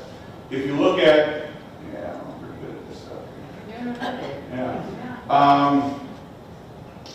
If you look at some of our programs, we offer 70 athletic teams at this current time in our athletic program. That's a really robust program for any school in any district. So I really want to applaud you guys in our district and our initiatives and athletic directors before me that have really did a good job of expanding our programs while also making them diverse enough so that many people who have very different personalities or many different desires have a chance to really play in different things. So I'm really grateful for that opportunity. I also want to applaud the fact that our numbers are growing. I gave you some stats here from 2017 all the way up to the current day. This spring, you'll see 519. That's a rough estimate based on what I have in final forms right now. We still have signups going until Monday for JV and varsity. Modified will start to come in later on this month, and then we still have unified basketball that will come in later on after that. But you see, we've had an enormous amount of growth over the last few years in our athletic programs and the number of kids participating. Again, I think that was a board initiative to really increase those numbers and make sure that kids are involved. So again, I applaud that. With that, we've also seen a number of coaches. 2 years ago, 22, 23, we had 74 coaches on staff. This current year, we have 100. So when you talk about the number of increases and things of that nature, we've gone up now 26 coaches just to service and service those teams that we've had. So just a kind of idea of what's going on and how our athletic programs have increased. If you look at this page here, you'll see our salaries. Our salaries are gone up by contractual amounts, so those are pretty much what they are based on the contracts made. And I have with me is myself, and I have an assistant with Kim Carringer who works with me closely, and I really appreciate her. She's not here today, but I want to say how much I appreciate that support in the office. Someone to bounce ideas off, and someone's been around, but someone's been consistent.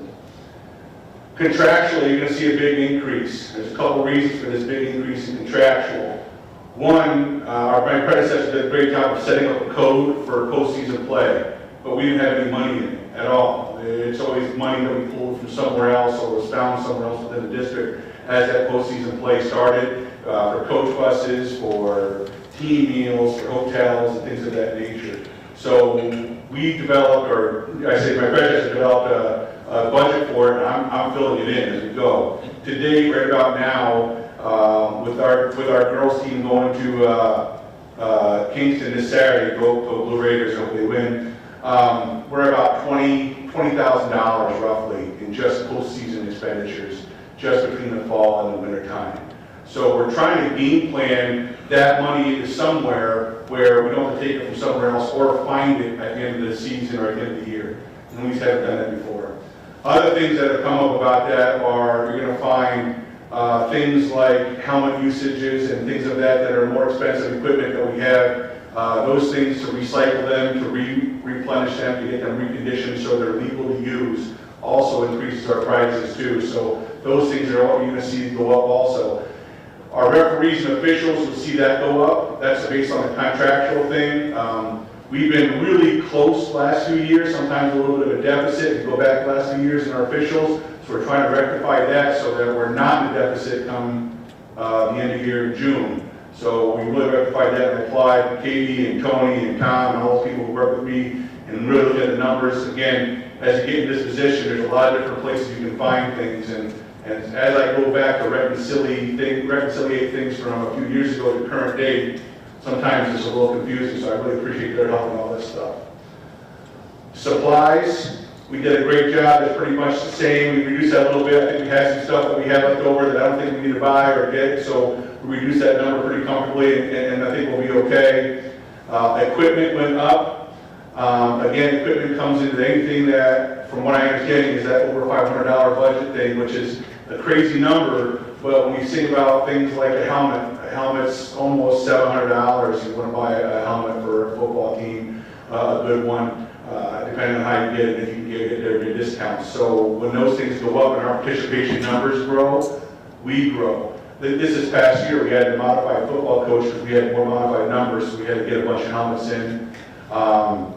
In wrestling, in modified program, we had a modified coach for those numbers. So as our numbers continue to grow, we need to build in the cushion to get those athletes who are playing the equipment they need to participate in sport. So that's why you'll see those numbers increase also there. So just to give you a little idea of why those numbers are going up and things of that nature. One of the things also is we're building in different things like cloth cycle. I use the word cloth cycle. It's a uniform cycle. It's just cloth the way I've always talked about it. We've always had a cloth cycle, but it hasn't included all of our teams nor all of our needs. Pennies, practice jerseys, practice bands, those things weren't really included, so we're trying to build those back in. Unified sports, we heard it talked about this morning, earlier this meeting today, about unified sports. We didn't have rotation on that, so we're going to build that rotation in. Those bowling shirts that we're missing, we'll have them next year, they'll be brand spanking new, ready to go for that team. So that'll be on a cycle from here on out, that those teams, every 5 years, just like every other team in our district, will get brand new uniforms. We'll start doing that with our soccer team and our basketball team also. So we're trying to build those in so that they are always being consistent and they get their uniforms just like everybody else. So you're seeing those kinds of things that are being added to that budget. I'm trying to think about anything I thought. Modified uniforms versus virtual. Yeah, everybody, years ago, when I first started coaching, we used to take the varsity program and they'd hand back their JV program, their uniforms, and they'd go down to modified programs. And if you ever look at a varsity person versus a modified person, it's a vastly different size. And I think that what we did is a great job of separating it out. We can share varsity and JV.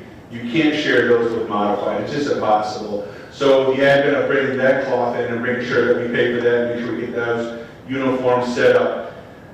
It also hurts that some of our equipment can't be universal. For example, we want to start a rotation on our lacrosse helmets. Our boys' lacrosse helmets now have a shelf life of 10 years, just like a football helmet. We've never dealt with that before, and we never really kind of planned for that. So what we're trying to do now, we're trying to plan a rotation where if we buy the helmets every 30 years, we can pass it down and pass it down every 3 years. Every 9 years, all of the program will be within a 10-year compliance. You don't have to worry about that being out of that 10-year compliance. For football, it becomes a little bit different. For lacrosse, you can get one helmet and it almost fits every kid in the program. For football, that's not true. Football has a small, medium, large, extra large, sometimes a double extra large helmet. So when we go to buy helmets, if we have 90 or 120 kids in the program, you'd say, well, we need 120 helmets. Well, that's not exactly true because not every kid will fit in every helmet, so you need to kind of have that adjustability to move back and around. So that becomes a little bit of a difficult process. So you take the number of kids you have, and you kind of want to have a little bit of number of extra beyond that, so you can kind of swap helmets out to get the kids fitted. We're also building in, and I really appreciate them working with me, is we're going to try to build in a 10% rotation on helmets. If we do that, a 10% rotation on helmets, 10% every year, we can continually buy the helmets we have in our program. So if we have 120 helmets in our program, every year we should buy about 12 to 15 helmets, brand new. And if we do that every 10 years, they'll never be out of that 10-year compliance. And we should never be hit with a 30 helmet need 1 year or another. So we're really working to fix those kinds of things to get them associated so that everything's set up in a nice, neatly order. I have our helmets broken down by year. I just did that the other day, and I wanted to see where we are. And you'll see that some years we have 4 helmets out of that years of age, 3 helmets, 2 helmets, 2 helmets. That seems good. If we did it perfectly, every year should be at 15 helmets in that. We should have 15 helmets per year, so that after 10 years, those 15 go out, we buy 15 more, and we're all set and kept in order for a 10-year rotation. So we're going to work on those kinds of things to kind of balance them out so we're not hit with a big bunch that at some point is our goal and all this is said and done.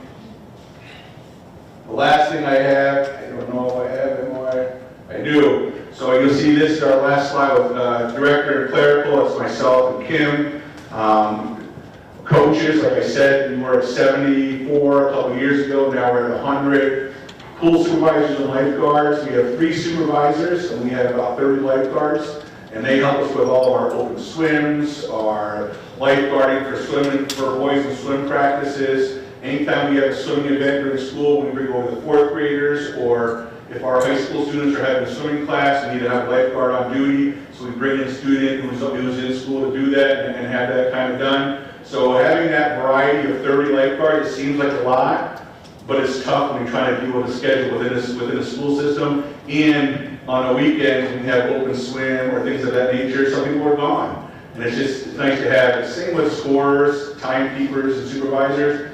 53 sounds like a lot, but some people are in and out of seasons. Some people are in and out of when they can do things. And so some people will do lacrosse, some people will do baseball, some people will do soccer. So having that number and that variety allows us to have the flexibility to make sure that all those teams are covered and all the scorekeepers are covered, specifically when we're heavy. There's a couple times when our fields are being used, we have a baseball game going on, a softball game going on, a lacrosse game going on, and we could have a modified lacrosse swing going on. So you have all those things in an event, you get to have time, peeper scores, and all those events. So having that number is a huge, huge benefit. And I really appreciate Kim who does all that recruiting and making sure we have people. And our staff here, modified, middle school, elementary school, high school, our staff is phenomenal because we have a lot of people who come out and support those programs to make sure that they're covered and they have people around. So I'm really grateful for our Greater Nation community that we have. The last thing is our stipends. Our stipends are things like our concession stand managers, our athletic treasurer that we have that runs through everything, our athletic manager that sets up all the games, all those different kinds of stipends that are there. That's where those stipends come in. And you'll see that, and that's kind of just like a contractual thing as they go up their step or whatever they're doing. So that's our athletic budget as it is right now. I'm more than welcome to answer any questions that you may have as best I can. Go ahead. I just wanted to add one point. So I got the full supervisor, lifeguard line, time scores, and supervisor's line, they're flat right now, and I just want to point out whenever we have a flat line that those are still work in progress. Minimum wage is going to go up, which will impact the lifeguard budget, and we'll do a full review of the time scores and the supervisors just to ensure we have the sufficient amount, but that's still something on the list we need to work through. Thanks, Katie. Any questions? Yes. So with the uniforms, so as our teams have continued to increase, and I know we're on the 5-year cycle, let's just say that we have, 25 uniforms for varsity lacrosse, but yet we're now keeping 26 kids versus, so like, are we building in when we do those cycles extra uniforms to? That's an excellent question. I appreciate that very much. So I'll give you a prime example today is we're on our cycle right now is basketball. So right this year for next year in my budget is basketball uniforms. Basketball uniforms, we typically keep around 15 kids, what we usually have for basketball. We're going to be buying 20 uniforms. And the reason we do that is two prices. One, to make sure the sizes that we have, to make sure we have the 50 kids. And then two, if the team was to grow, we would have that. So we would do the same thing for every other team. We're trying to build an excess that we can come back to it.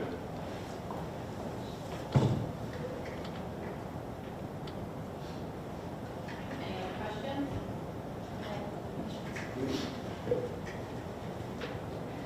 Okay, so when you're talking about the growth with the coaches, is there like a rule or anything of number of coaches per, like the unified people came tonight and there's like the one coach and an assistant coach, but do we have a rule in general? Okay, if we have however many kids on the football team, we have one head coach, how 2 assistant coaches, is there something that, is there like a standard that you follow with that?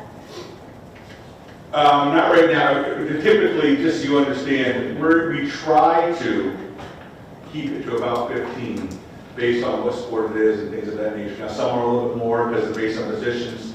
I'll take an example for football. Football, we have 40 kids, but we have coaches, and one may be the quarterback's coach, one may be the referee coach, one may be our wide receiver coach, a linebacker coach, a lineman coach. So you're beginning to separate them out, and you can see how they're separated down into smaller groups, smaller teams. So in general, we try to keep it right around 15 or 20 is where we're trying to be comfortable. Once it starts to get over that, we try to look at different things. I think our modified wrestling team got over that amount when we were getting closer to 30 and 40. We wanted to bring someone else in to have that support for them. If contact also supports that, right? If it's a high contact sport versus a low contact sport, so you're talking about like cross country, right? Or you're talking about something of like that nature versus a football program or a lacrosse program or girls lacrosse or something like that. Those things all play into consideration how we play that out. Yeah. If I can add, Katrina, that's a good question. Contact enters into it, but we also have to look at the whole program with volunteer coaches that have been typically there as well. So you don't see all the people that are involved, but these are all the paid positions. A lot of times that number is between 15 and 20.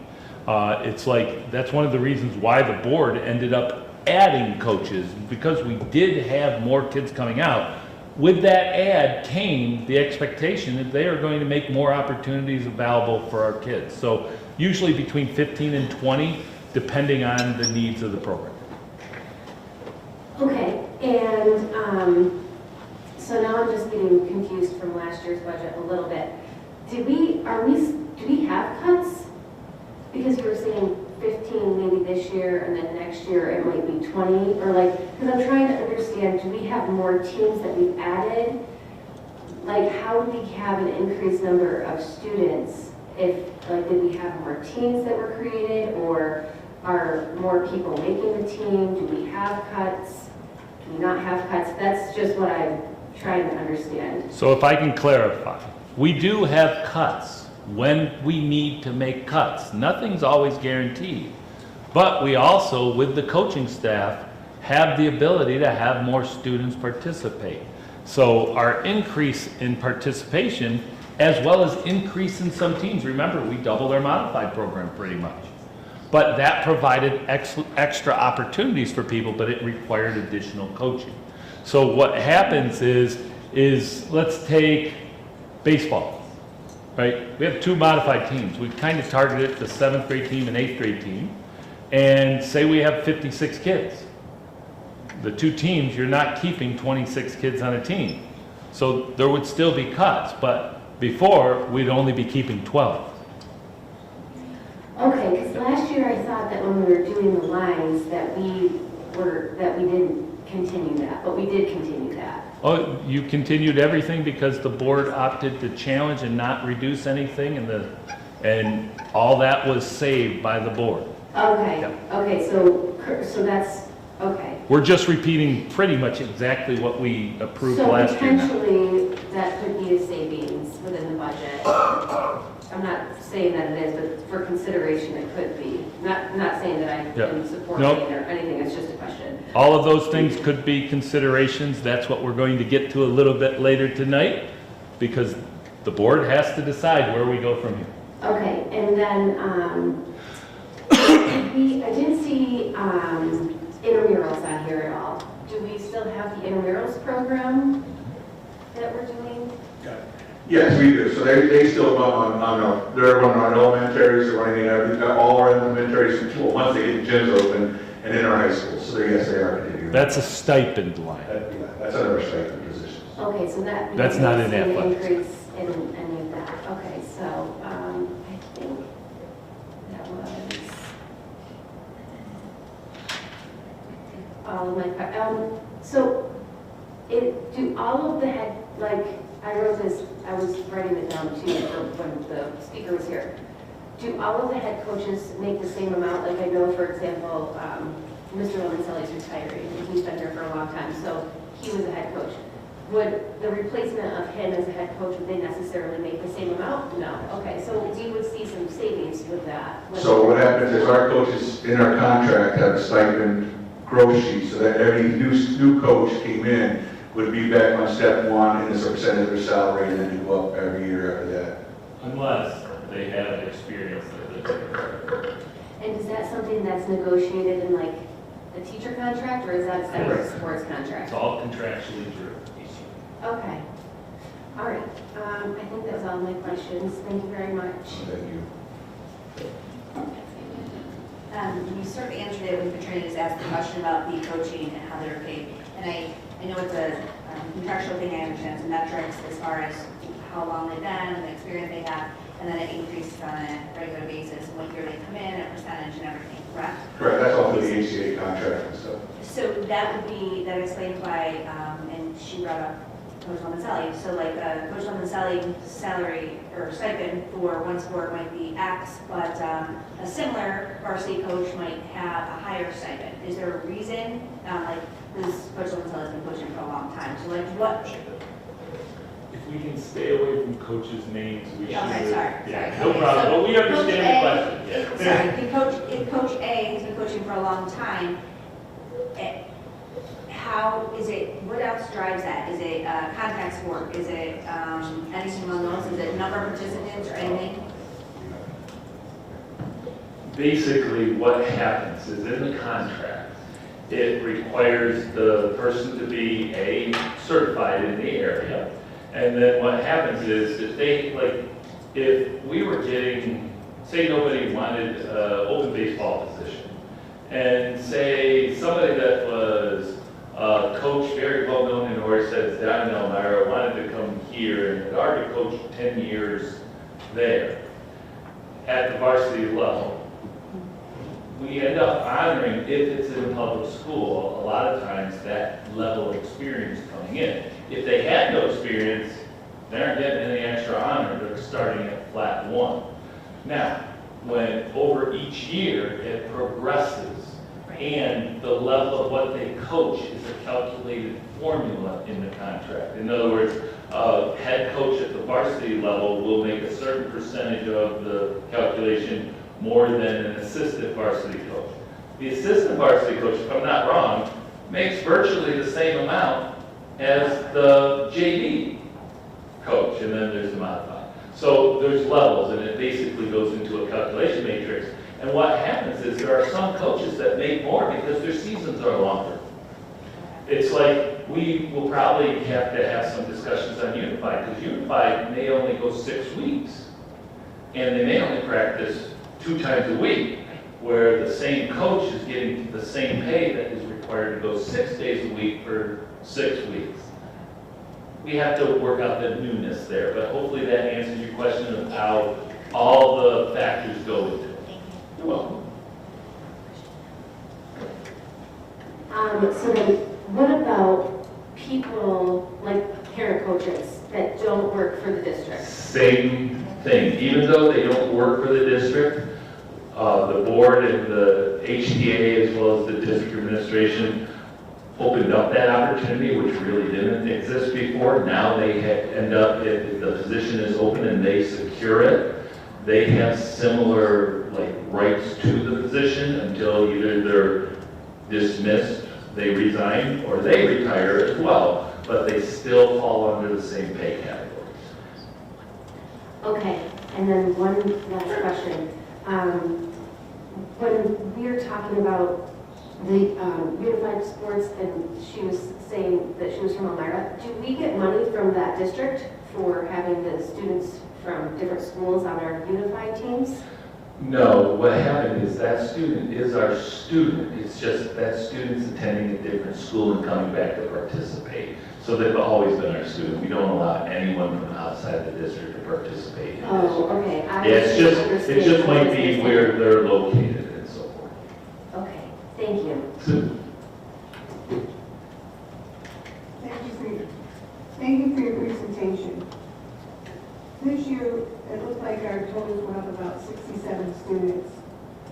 I know, is there any way to anticipate how many may go up in the 25-26 season? Honestly, it's hard. I mean, on my phone, I'm trying not to drop it. I just think it's that one right there, right? So, right. I mean, if you look back, the district's average was around 1250. But we didn't have as many teams and we didn't have as many opportunities. Sort of COVID came in, and the reason why that 800 is there because we shut down spring. Right. But then after COVID, we came back and a lot of kids weren't participating. So that's what sort of started the impetus of this drive, trying to make sure that we got kids back to be engaged, and that's 21-22. But then when we really started, we only did it in like basketball. I think we did it in pretty much basketball. We tried to do it in wrestling and a little bit in cheer. And then in 22, we opened up baseball, softball, soccer. And then by 23, 24, we virtually opened it up in all areas. And by opening it up, then basically it's sort of like the field of dreams. If you build it, the proper opportunities for modified, as well as, even though it's modified, we started putting in some of the same parameters at JV varsity because we were finding kids were being let go and we had very low team numbers. And then, as kids came, even with the low numbers, coaches were asking, could we get another assistant coach? Ultimately, we said if we can build participation, the coach comes because you're keeping more kids and giving them opportunities. And that's what's led to this precipitous, and our kids are actually reaping the benefits now. Sure. One other thing, I love trying to predict so that we can budget appropriately, so I appreciate the question. Uniforms going, right? You're correct, which, you know, the cost of making sure we understand. One of the first things that I recognized in the data set is that since 2017, the high school population has decreased, yet we are seeing an increase in participation in sports. So the predictability of where it's heading has been difficult. You know, in 2017-18, each class had a cohort over 300, right? We're not there anymore. So we've lost students, but we've gained, you know, it's just a reverse direction of what you think will happen in participation. I'm saying giving more offerings. Davey and I talked about at some point you cap on your kinesthetic or athletic, right? You're just going from program to program, right? You're going to reach a tipping point to which all your people that want to be involved in athletics are involved.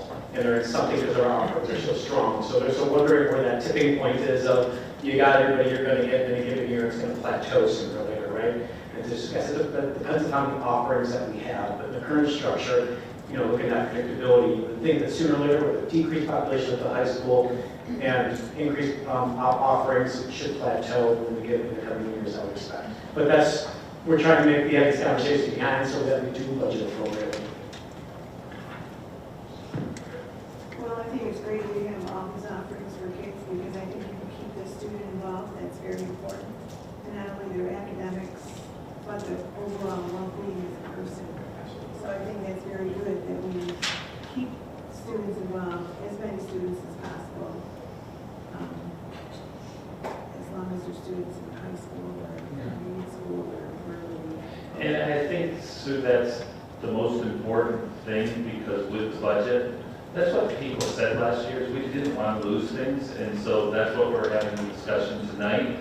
But on top of it, we want to do the same thing with our extracurriculars as well as our clubs. And I think as we try to handle some of the transportation down the road, that's where we want to try to look at what can we do for after school. We just got to get to that point still.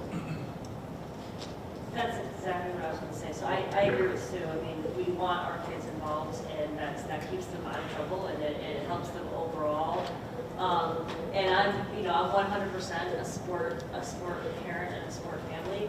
But do we get to the point where we do start putting caps on some of these teams, but make sure we have other offerings. So whether it's instead of the varsity sport, it's similar to what universities do. They have a club team, they have an intramural team, things like that, or even other academic-related clubs, like just more things for the students to get involved with that might come at a lower cost if you're not having to buy the uniforms and things like that.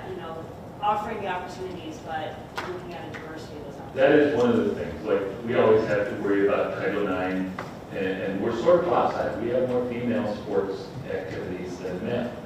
But one of our most popular right now is out on the field just before this meeting. Is girls flag football. But guess what? There's another sport coming along, and you're seeing it all over the TV. And it is flag football for men, too. We have to always be careful because depending where the seasons are petitioned, like you saw, we had hockey, we had football. Not football, field hockey for girls.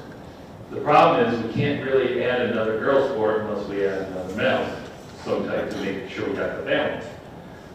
But right now, it doesn't look like they're going to play out. One of the reasons is that female sport of field hockey goes into the fall season, and you can see we've got a lot of fall teams. That's that tipping point Tony was talking about. And I know our coaches are thinking about it because we believe that will pull from our entire soccer program. And that's not our intent. So we have to be very calculated on that with the calculus too. It's just like when we talked about hockey, that was more of a regional team where yes, there's a cost, but it's not for us to bear. It would be, we need other partners. And I will still talk to other people about that in the future, but the hardest part is securing the ice time. I do know they will give ice time to the high school hockey. They want high school hockey in this area. But I don't think our budget's going to be able to address, but we'll have those discussions with the board breakdown. Thank you. I just you had mentioned that we had pretty much doubled our modified sports at the direction of the board, which is great, to give opportunities. What sports have we not doubled in the modified programs? Do you know? Let us get back to you, just because of that basketball's been doubled, I know baseball, softball, when there's appropriate number of kids. Yeah. We are having some number issues at modified, so we have them, but it's like girls lacrosse, I think, is only a single team. But we were watching it. If it blows up, we will come to the board to address it. Track is sort of something that is blown up no matter what.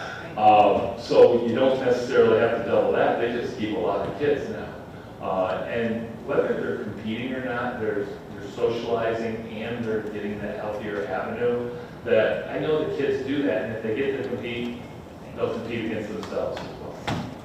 Yeah, if you could give me a list. Yeah, we'll try to. Board, a list. I'll try to get that in my update so you can see. Thank you. Yeah.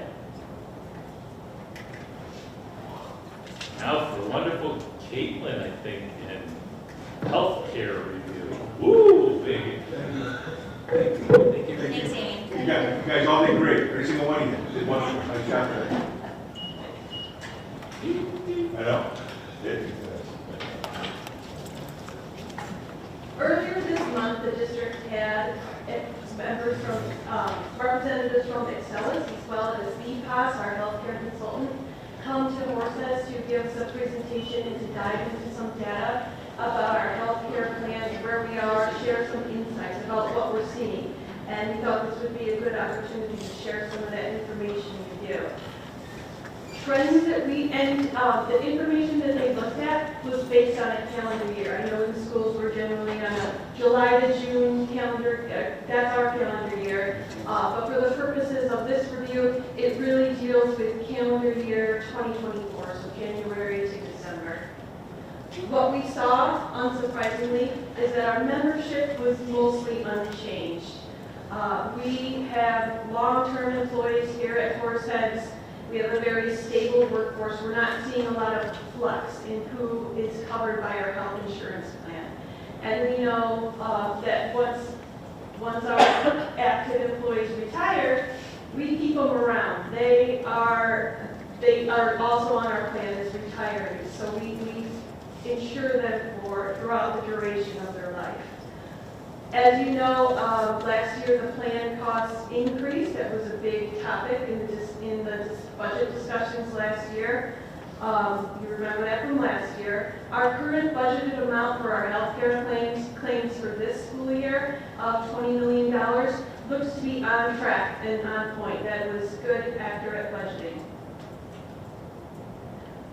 Also, if we're looking at an overview, if you're comparing the healthcare plans that Horseheads offers to comparison data of other public school districts that Excelis works with, our plans are more benefit-rich than the comparison data. We know we have a strong plan here. We have a high level of benefits. So some of the drivers in our healthcare claim costs for 2024. The first thing we saw was outpatient costs. They were growing higher than any other area. It's not always necessarily a bad thing if you see the outpatient costs growing. As I noted there in the first bullet, part of it is improving technology. There's just a lot more procedures now that are done on an outpatient basis that used to be inpatient. And that's a good thing, such as I think you might have known anyone who goes in for a hip replacement. They are getting improved clinical outcomes when they're done on an outpatient basis versus an inpatient. So it's not necessarily a bad thing to see those outpatient costs growing, but it is something that's growing at a higher rate than the other areas of our health benefits. Health inflation has also really manifested itself into the outpatient costs that are driven by the facilities. We know that there are local contracts between Excelis and our local providers. They have driven up the costs in this line. There's a delayed recognition of those contract increases. Just like we negotiate most of our contracts on a 3 to 5 year basis, so do the local health care providers. So it's natural that the inflation that was in the 21-22 school year that Dr. Doug was talking about earlier, that inflation wasn't fully realized until 2023-24. Our inpatient costs, they are also growing.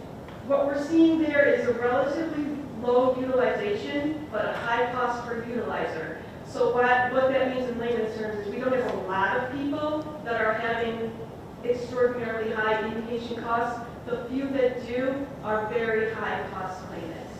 It's just a volatile area. It's very specific to what's going on with a particular individual and their particular health stay. Another big driver, not news to anyone because you hear about it all the time, prescription costs have stabilized somewhat, but there's been a huge spike in the GLP-1 scripts. So those are the commercials you see for Wegovy and Ozempic. Diving into that a little bit more, just how those GLP-1s are impacting our plan costs.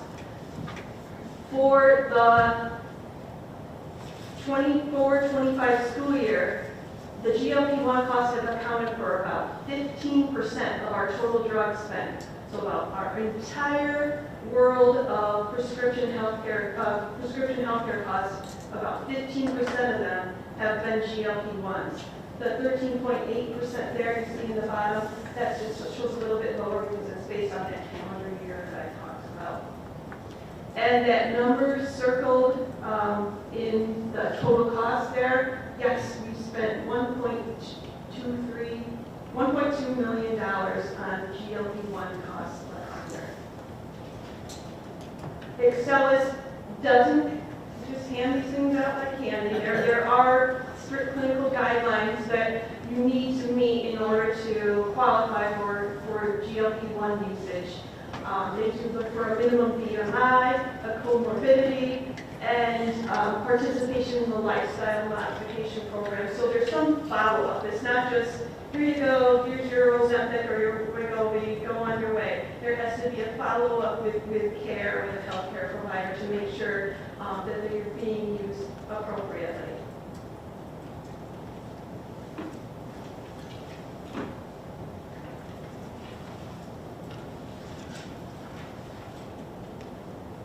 So some of our risks of where we see some exposure and getting some higher costs. So first of all, we always have a high cost claimant risk, especially in prescriptions. There are some drugs that are especially expensive. So orphan drugs, these are you could have a single person taking a highly specialized drugs and they could cost $500,000 or more annually. That's always a risk. You never know what's going to happen with somebody and what they might need to help them in their health situation. Secondly, there's always a continued risk to exposure from our out-of-network claims. So many of our plans do not distinguish between in-network providers and out-of-network providers. So a network provider is someone that cooperates with Excelis, and by virtue of doing so, Excelis has brokered a lower rate, a discount. So if our members are going to network providers, we in turn pay a little bit less for those providers.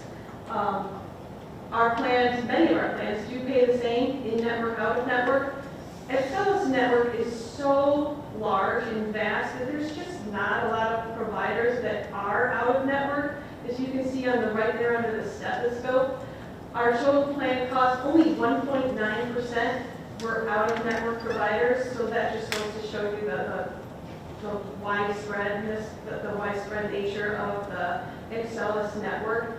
But you do always have a risk of what if somebody goes to one of those out-of-network providers and racks up an astoundingly large bill. We have taken a lot of measures to try to rein that in a bit, and we often modernize our plans. Of course, right now we've got a bunch of different kinds. We've got 4 different types of plans that we offer in addition to Humana. We've got 1,606 active and pre-65 retirees that are covered. We also have 339 post-65 PPO retirees, and then a small number of 167 retirees who are on a classic blue plan that's a very old-style plan that basically people are just aging off of. And then Humana retirees, we have 19 who are on the Humana plan. So our network plan, that has a copay structure if you go to an out-of-network provider. And we are mindful that our goal really was not to make a wholesale change from what people are used to experiencing on the other Horseheads plans. We do have a carve-out exception for routine care such as and low-cost care such as chiropractors and urgent care visits. Those would be paid just as the out-of-network and in-network would be the same. It's not those costs that we're really worried about with the out-of-network providers. It's the facility who might be across the country that someone selected to go to a specialist that just doesn't participate with any plan and charges hundreds of thousands of dollars. And of course, continued healthcare inflation is just something that we deal with every year. As I mentioned, we do try to adapt and update and modernize our healthcare offerings. For instance, we've got the network plan. We do have a number of employees who have moved to that network plan to try to protect the district from the risk of an outsized out-of-network plan.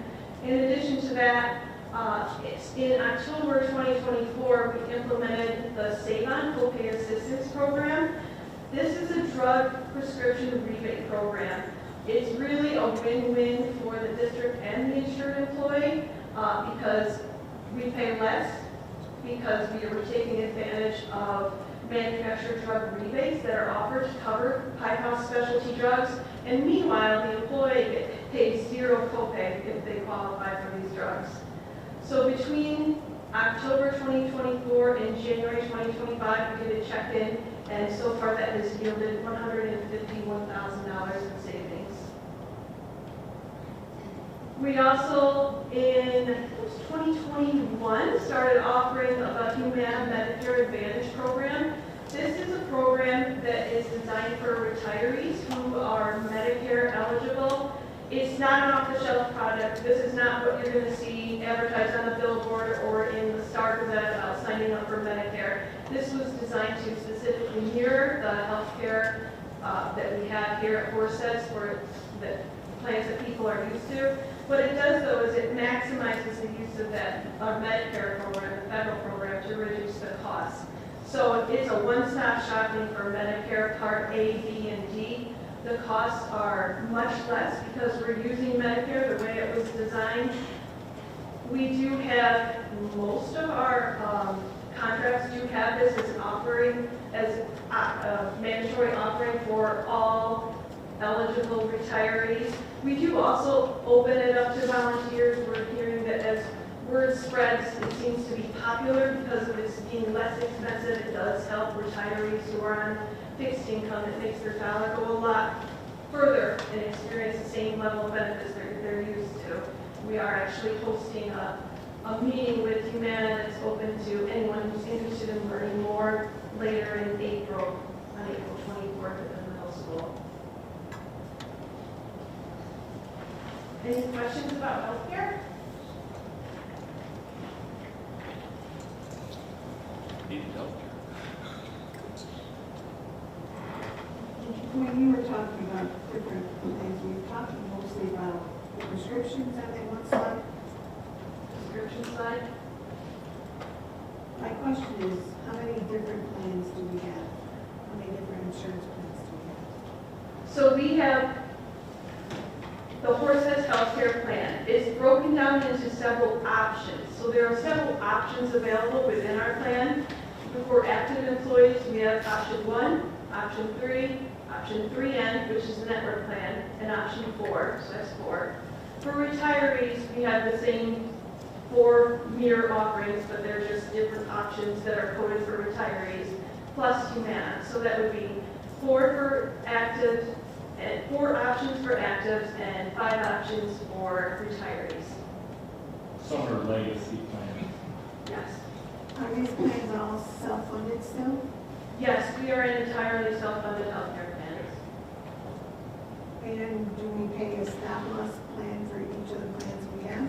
Yes, we do have stop-loss insurance. That's a part of our cost we pay every year. And that we pay 1 or we pay 4 stop-loss plans? One, it's just one for the entire plan, for all options. Covers everyone. It's related to claimant, not plan. Yeah, back in my earlier days, I remember. And I just wondered if it was still working the same type of way. Okay, thank you. I forgot, but there's one other plan. There is, I'm just thinking one person on it. It's an ACA plan. It's a high deductible plan that we do have to offer under the Affordable Care Act. It's a high deductible plan, and it's offered mainly to people who don't meet that minimum threshold. So there's one person on it. We have it because we're mandated to have it, but it's very unpopular. Okay, thank you. Other questions? Julie? Thank you, this is very informative as well. The prescription costs that are rising, is the Save On plan, is that like a encouragement of a mail-in order type of plan at all, or no? No. What it is, Save On is a cost savings plan. It's just for certain classes of specialty drugs. It is basically Save On, they are the pharmacists at the Credo Pharmacy. They supply these specialty drugs, and there is a mechanism whereby the plan can take advantage of rebates that are offered by drug companies. You might often see at the end of commercials for all the drugs that are advertised, it says, if you can afford your prescription, call Pfizer, we can help with that. That is the type of program that those are the type of rebates that this Save On program takes advantage of. Is there a cost to us to utilize that then, or that Save On? It's a savings portion, so if you think of, there's a tally of 100% of the savings, Excellus takes 25% of the savings, and we get the other 75. So there's a cost share, or savings share. Thank you. And I think it's important to note, we did not have this ability last year. It was because of Caitlin, administrative team, and the unions that we were working on, that they agreed to it, because it was a win-win for everybody. But when we have these, you have to understand, we can't just put them in place. We must collectively bargain. So this was one of those ones that really worked out well for everybody. As with every new thing, there are wrinkles when you roll out a plan for the first time. But Excellus was very good to work through us with any specific members who were experiencing problems with that rollout. So we've got them all straightened away, and things are going great now.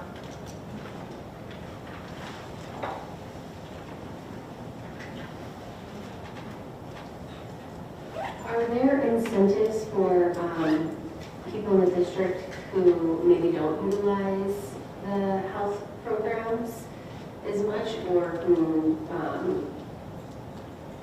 for lack of a better way of saying it, like who have better health, if that makes sense? Like, do we incentivize, less, I don't know, less trips to the doctor, We're gonna get you Clemens Center tickets if you don't go to that. I understand what Do you know what I mean? Yeah, we do have like buyout situations, but really Blue Cross doesn't do buyout. Like gym membership, you have a gym membership. Like what are they, the Golden Sneakers or something? Our only plan that offers a Silver Seekers program is actually the Humana Medicare Advantage program. That's something that It offers more retirees than what like. we currently. But no, we don't have any wellness incentives per se. As Tom mentioned, we do have, for people who don't take our health insurance, there is a buyout that's offered to employees if they can come other big coverage elsewhere.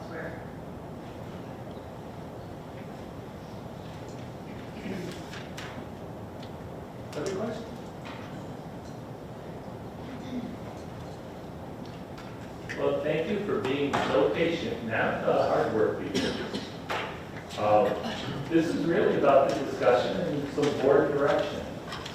We still have some work to do on the budget, but, oops, sorry, she's taking it.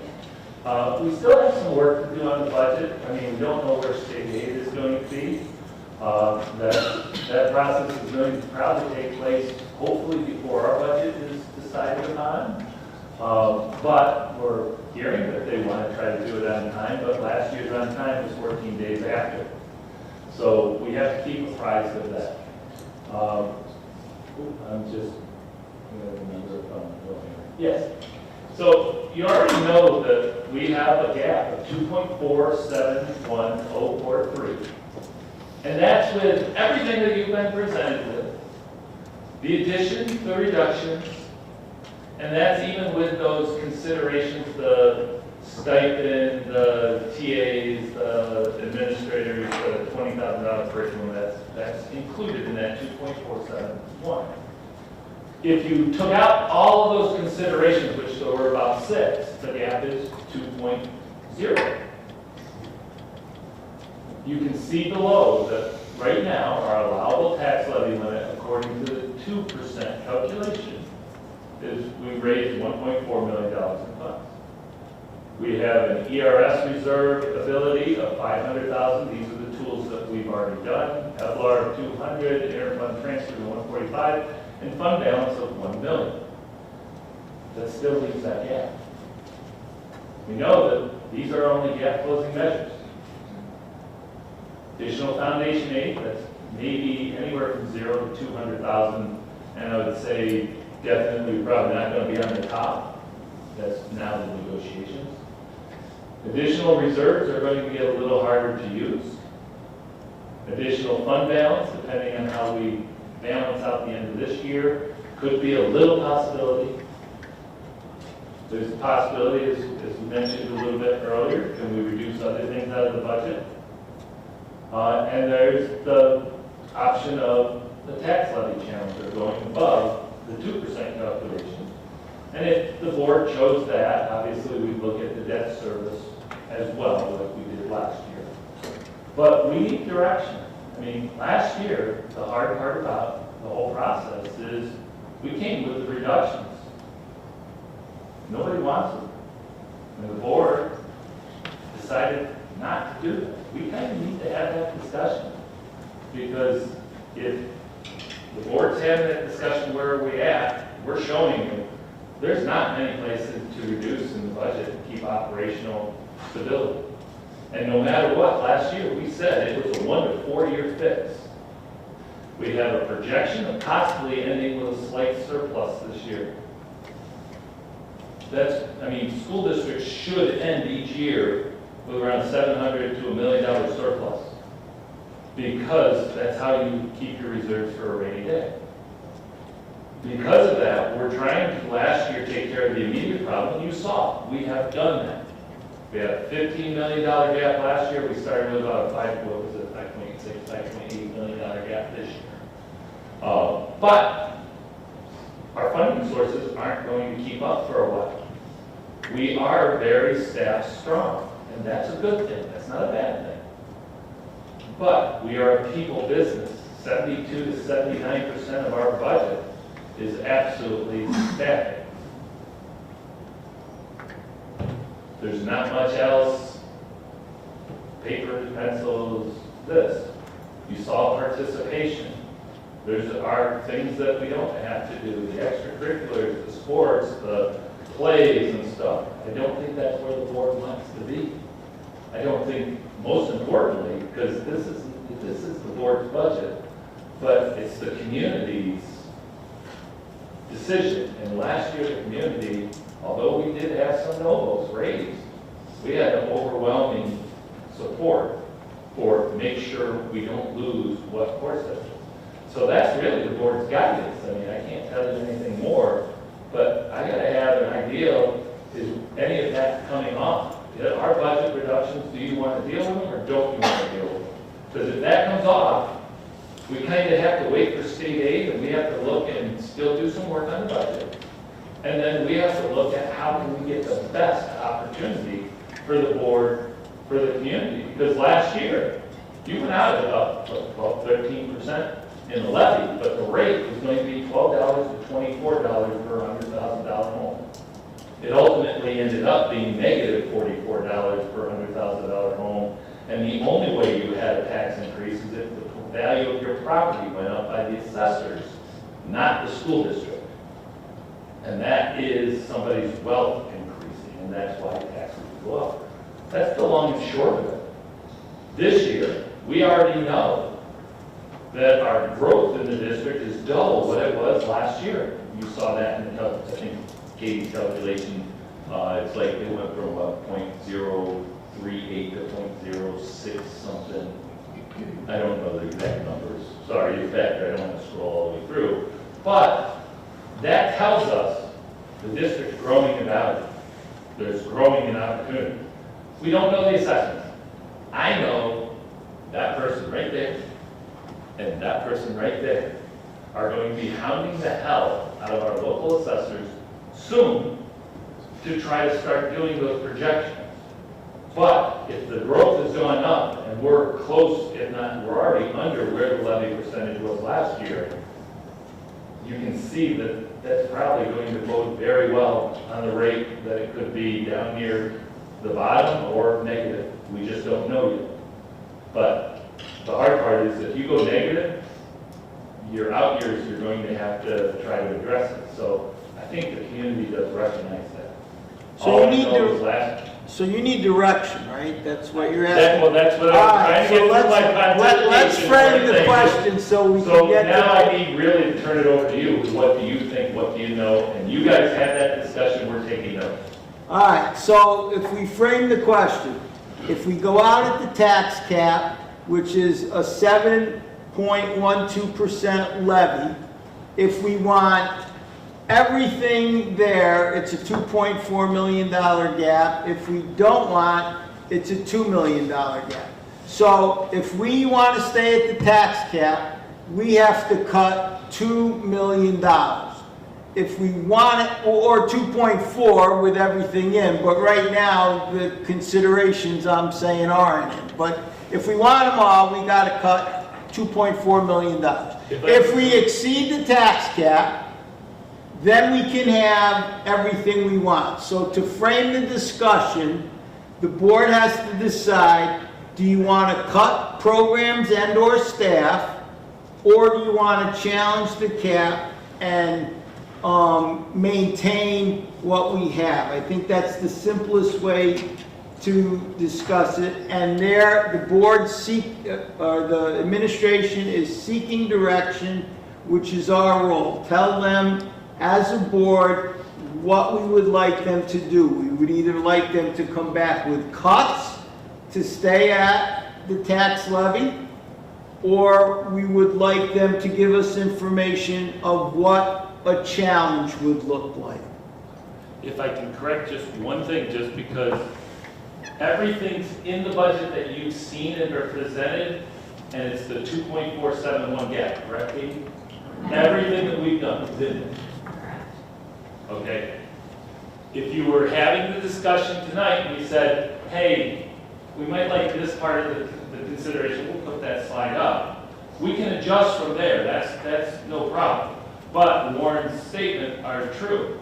Do you want us to consider reductions or not? Because if we do,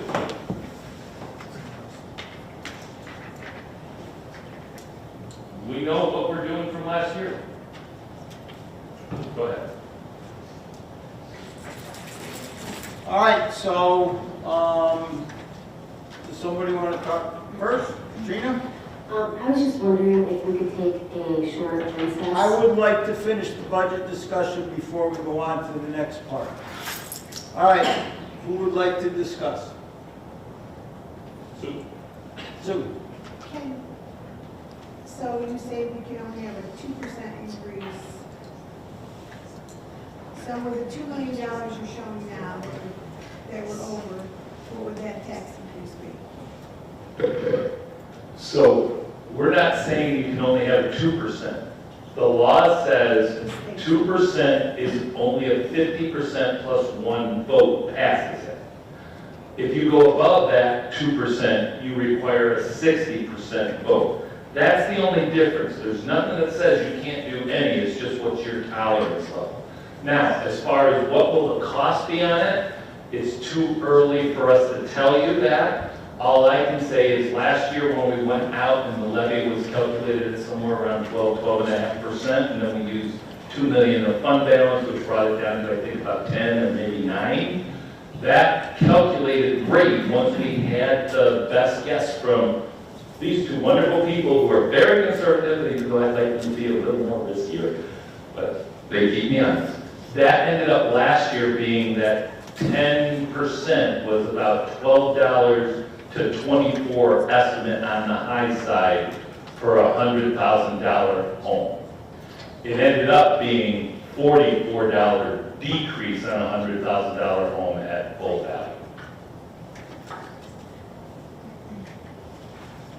I'm still in the dark. I'll try to help you.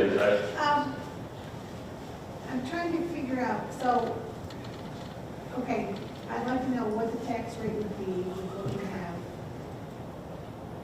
with 50 plus one, whatever. Okay.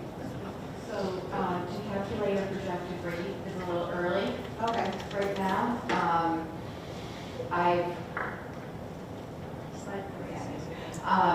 I have reached out to the county to get their preliminary numbers, just to see where assessments stand now. We will start having those conversations with the county and the local assessors to see, take the temperature of where they see their assessments going. And basically the calculation is it's a plug and play from what we know our levy could be, what the assessments look like, what the information from the state is as far as the equalization rate, and then all those pieces go into a prescribed formula, and that's how the rates are calculated. I just don't have all those pieces yet. So you don't really have all the pieces? Not for a tax rate, no. Right, for a tax rate. For a clear picture of what it would be if we kept 2.4 million. We tend to get that very clear picture around April 10th to when we have to approve. We just know from this slide right here, if you look up at the very top, see where it says tax-based growth factor? Last year, where it said 1.0034, what happened is the year before, that was probably up near, I think, 1.008. So in 23-24, we actually decreased the amount of growth into 24-25. And that affects, and that would, decreased growth will usually raise your rate. But from last year to this year, it's doubling. So usually that doubling will help to bring down the rate even lower. We just can't give you the numbers yet, but we know that that's been consistently the fact. We've consistently seen assessment growth when I get the rolls from the county. I think there was one year in 2015 when the gas lines ceased production. But beyond that, every year we have seen growth in our assessments, which does help the apportionment of our levy and does help keep the rates low. Like if I can give an example, over the past 9 years, we've had that where wealth came off that gas rate, but over the past 9 years, we were at 1804, now we're at 1598. If, say you had just take a number, $140,000 a year house, you'd be paying almost $2,800 on that full value back 10 years ago.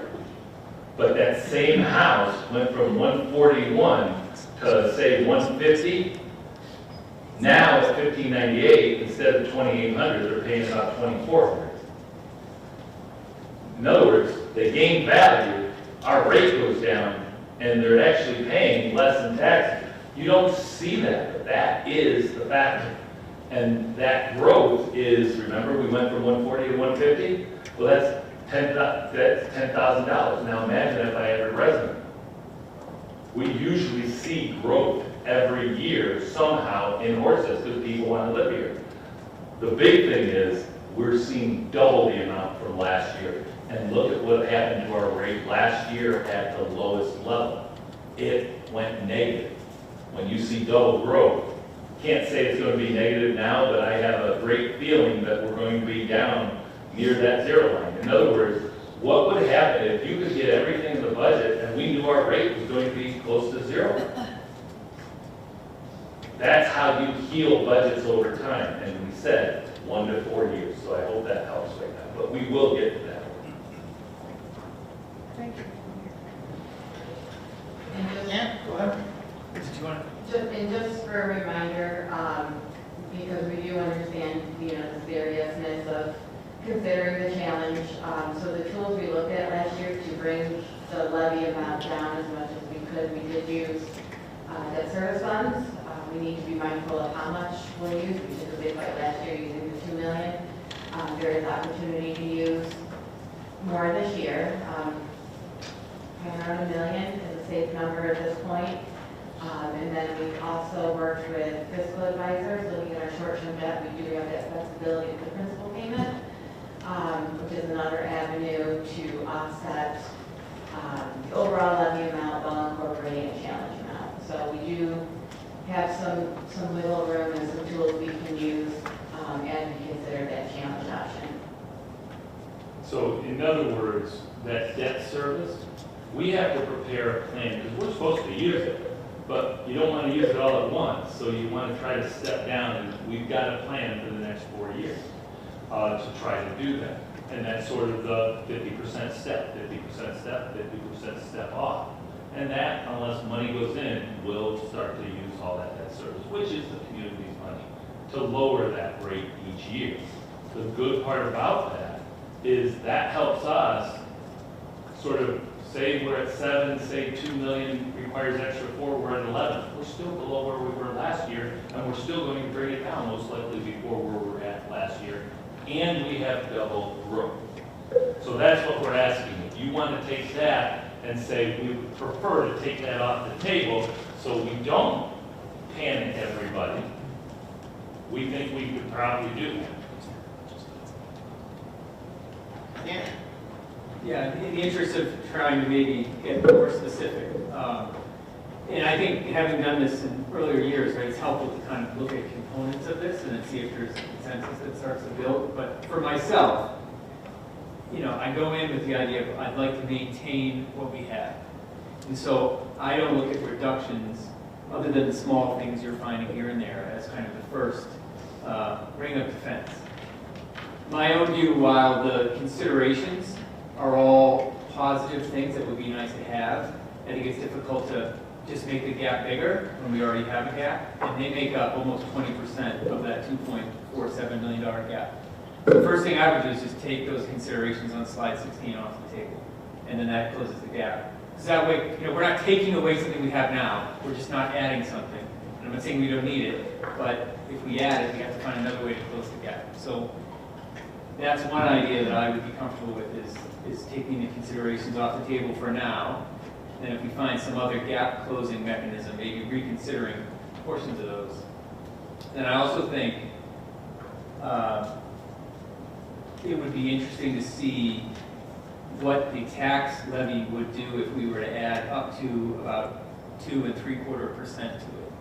Because I have in my mind that a tax levy below 10% is something that it could be presented and defended, particularly with the ultimate rate piece. And I know we're at 7.12, so if we were to take that, up to 9.5, 9.75, what would that look like in terms of additional revenue? I'd like to see that, because I would at least be open to contemplating that as an option. And then also considering the use of the debt services we just talked about to help reduce that. And I don't know where that would get us to, but those would be pieces I would be comfortable with, at least as a starting point.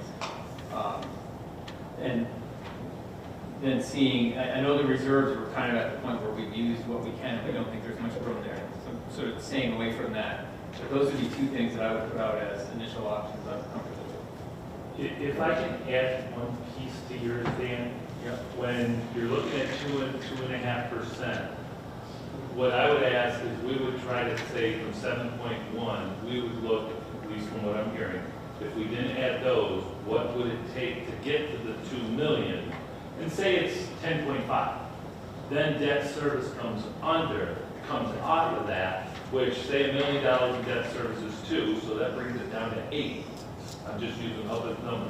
You're okay with that? Yeah, my point is, I feel like going out in the newsletter with a percentage that's over 10, I'd worry about. Yeah, what's our final percentage using all Yeah, our? so if we can get a percentage under 10, I think I'd be comfortable with that. And I think we try to focus on the rate because that's what means the people in yearly costs. Yeah. Ms. Dick? So I 100% agree with Dan. I like the list of considerations, and if we could potentially, depending on what it would be to keep us under that 10% levy, maybe we still would be able to do some of those considerations and stay under the 10%, right? So I think, I don't want to cross that off yet until we can see that. But I am in favor of challenging the levy to maintain what we have and not get rid of anything. I think, we want to maintain, we want to be staff strong, we want to be program strong, we want to keep all of the involvement that we have. That helps really build overall morale in the district, and we want to continue to do that. I am not in favor of using more of our reserves or fund balance, because that makes me nervous as well. But we would just have to see what we would need to take from debt service. I would be maybe a little bit antsy on doing more than $1 million, because we're only going to be at 2.8 million when we get to the end of this year, right? So taking out any more than $1 million really puts us low. But so, again, just really echoing everything that Dan said, I agree with. Marianne? Okay, I don't want to be repetitive of what Dan and Christine have already said, but I'm there with both of you. I don't want to see us give anything up, that we're already having programs, staff, everything, because that's who we are, that's who Horseheads is. I look at the considerations, and there's some things on there that I think, oh, yes, absolutely. And there are a couple that I'm not sure about right now. So I think if we were to go, as it was recommended by the two prior speakers, to put the considerations on the table and see where we are in the future, another couple of weeks. Is there going to be the money available? Then we would go back and look at the consideration list and maybe, as the board, prioritize. It would be wonderful to have all of them, but we can't always have everything.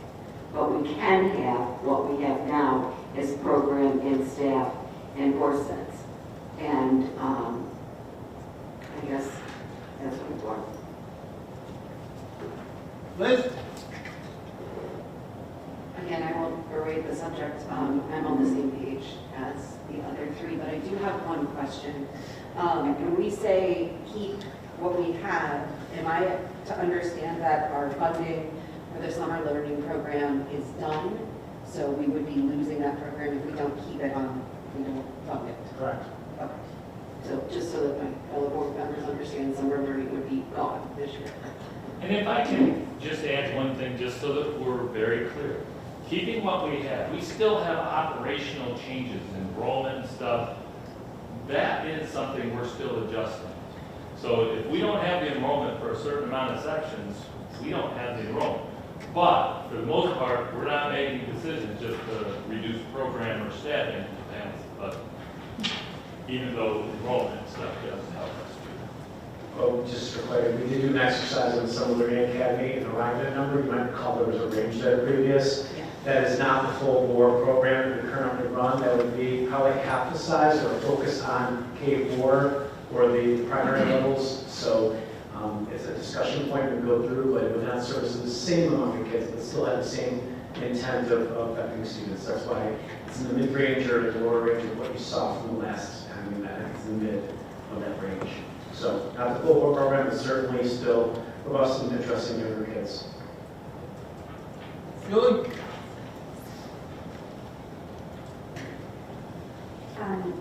so I also agree considerations off the table right now. One thing I would obviously consider is the $2,200 stipend for 4th grade, because I think there's a 4th grade player. I'll take care of that when And we're. I'm thinking I don't want to lose that one, Yeah, so. we want all three schools to have that. I'd be interested in utilizing some of the debt services. I agree that we shouldn't be in any additional debt or pull from anything else. The one question I do have is regarding healthcare claims. And is the $500,000 that we have budgeted currently, is that a standard number that you typically budget, or are you being like conservative, or is there room to wiggle on that essentially and bring that down any? So right now, we made a big jump last year to this year of close to $4 million to get our claims back on track because of all the challenges that we had. We're starting to normalize, which is great. A lot of things that Caitlin said, we're hoping we've reached our new level and we can just keep up the way we should, right? So based on the projections that we have now, Caitlin and I have looked at in conjunction with our consultants, my addition is a little light, actually. And we did talk about this at finance, that, it's that balancing game, right? Of how much are we going to put in claims versus we want to keep everything we have, we want to keep our staff and our programs and all those things in low near here. While looking at these lists that we also have value. So the projection was around 21 million, maybe a hair over it, but we built in the 500,000. That does include consideration to, save on programs and things like that. So we're just going to continue to closely monitor and do what we can. So it was an estimate, kind of the middle of the road. I thank you, and that helps. I was just looking at where we could we shave anything off of that essentially is where I was going at. So thank you. Just to add to that, because that's a good observation, we will still always look at this throughout and try to develop the best plan. That's what we're supposed to do. The hard part about the healthcare is if our healthcare went up by roughly 5 to 6%, that's $1 million, $1.1 million. And that's why, really, they're saying, hey, we have a 5% increase next year. Well, if we have another 5%, I can tell you, you know how we went through it last year with the major shift? Every other district that's on a defined plan is going between 18 and 36% increase, where we're at 5% this year. Because the self-insured sort of took the first brunt and the first wave. Now everybody else, as the contracts are being negotiated, are having the issues that we had last year. Trina? Okay, so when I was looking at the audit report, I was trying to see, so the total unrestricted fund balance, was that 5 million last year when we ended? So for me, I'm trying to figure out, we were talking about the general, our general fund, our fund balance, and whether or not we're gonna have some extra to actually be able to do it. I know that we appropriated $1 million, and then we talked about at the last meeting that we keep an additional 4% on it, just because that's a good idea, so that we have that extra 4%. So for me, I would like to know where exactly we are with our fund balance projections. So if we still have $5 million that we haven't spent out of the fund balance, and we can take an additional whatever million, or just for hypothetical saying, take another $1 million from the fund balance and bring it over. I'd like to see what that is. I'd like to just know exactly what what the fund balance for sure is going to be, if we have an idea of what that is going to be. Well, Anne answered that last time, that our current 4% is around 3.7. We ended last fiscal year with 3.984. Okay, yep. And unrestricted fund balance, which was just a share of 4%. The concern, however, is that 4% or just under 4% is really about our emergency money. So if something major goes wrong, you really don't want to go below 4%. We were forced to. I potentially at the end of this year, we may be at our 4% and be able to put some money away for next year. But that's making the budget healthier, and we need to do that over the next several years. So if you pull away from that fund balance, you're actually making the budget weaker because you don't have anything. We would have to, say we use that extra, like you said, $1 million. So instead of at 4%, say we're at 3%. What that means is we have to, in that year, save at least another $1 million out of the budget by not spending it, and another $1 million to be in the same exact place. So you got to be very careful about that because that's sort of like our emergency funds. And using, similar to reserves, using additional fund balance as a stopgap, well, get you through now, it's not a long-term solution. It doesn't solve the problem. It doesn't solve that our funding isn't keeping up with our expenses. At some point, if that's the plan, fund balance is going to be depleted, and then what do we do? So it's not necessarily meant to be a ongoing funding source to balance the budget. It is there for that emergency purpose. Last year we thought we were going to dip more into that 4% because of where health claims were going, but because we plan and project early and we can brainstorm other solutions, we were able to avoid dipping into that. But that's really what it's there for, is to have that available at the end of the year if the budget has a hardship for whatever reason. But to continue to plan on it as a resource isn't necessarily the most prudent thing. Yeah. And one other thing is, we're trying to do this with sort of a step-up plan, like we said last year, 1 to 4 years.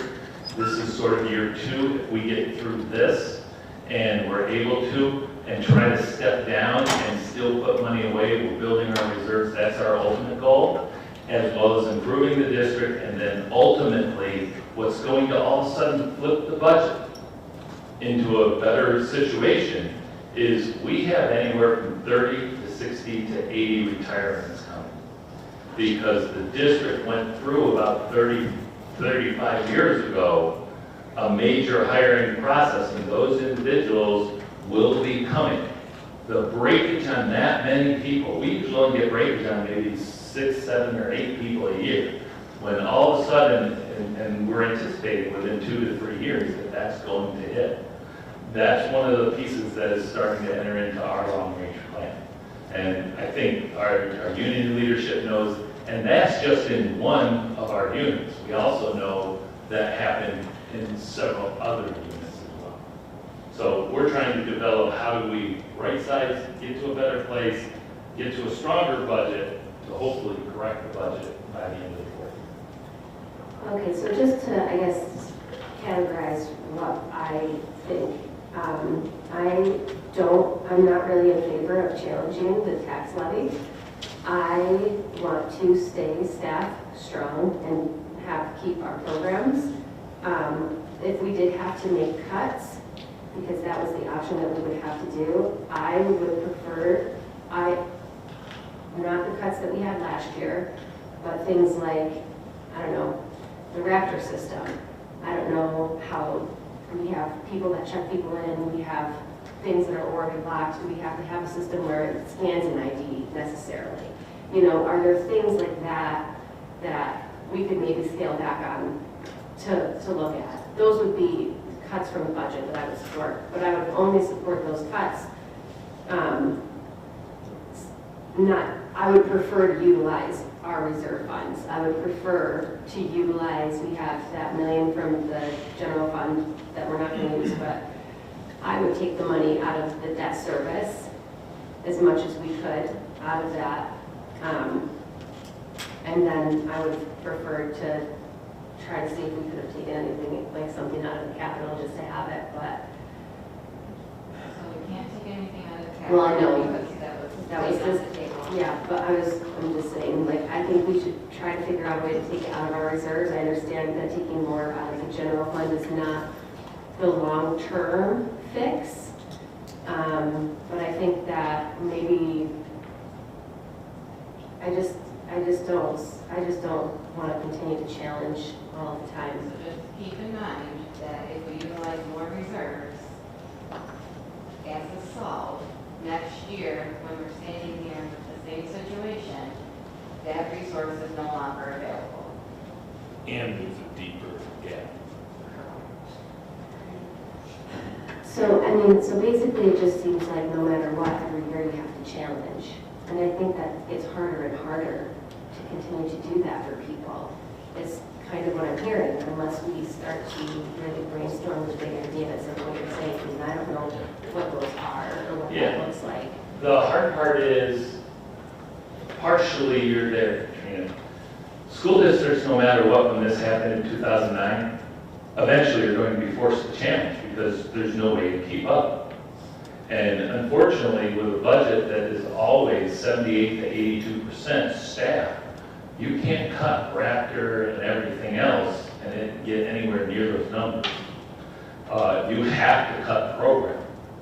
That's the whole point. And I don't think the community, I mean, I've lived here for 10 years. I know you've lived here longer. I know a lot of us have probably lived here longer than me.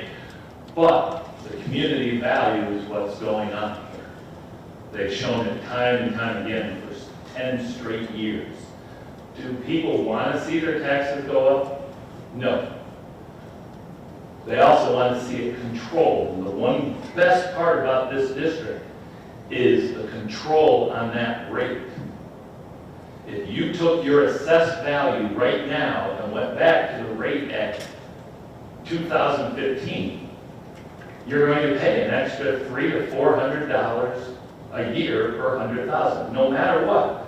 And that's at full value. If you're equalized, you may look like you have a higher tax rate, but you really don't. It's just the state's saying they're going to value your property less than full value. We already know, and this is why that rate is always the thing we really need to focus on. If you're able to do that and the rate was zero, hypothetically, say the rate is zero, you get everything what you want, and the rate is zero, and none of the assessors changed anybody's assessment, zero growth. That means your taxes didn't move at all. Would you take that deal and take everything on that board? That's what we did last year.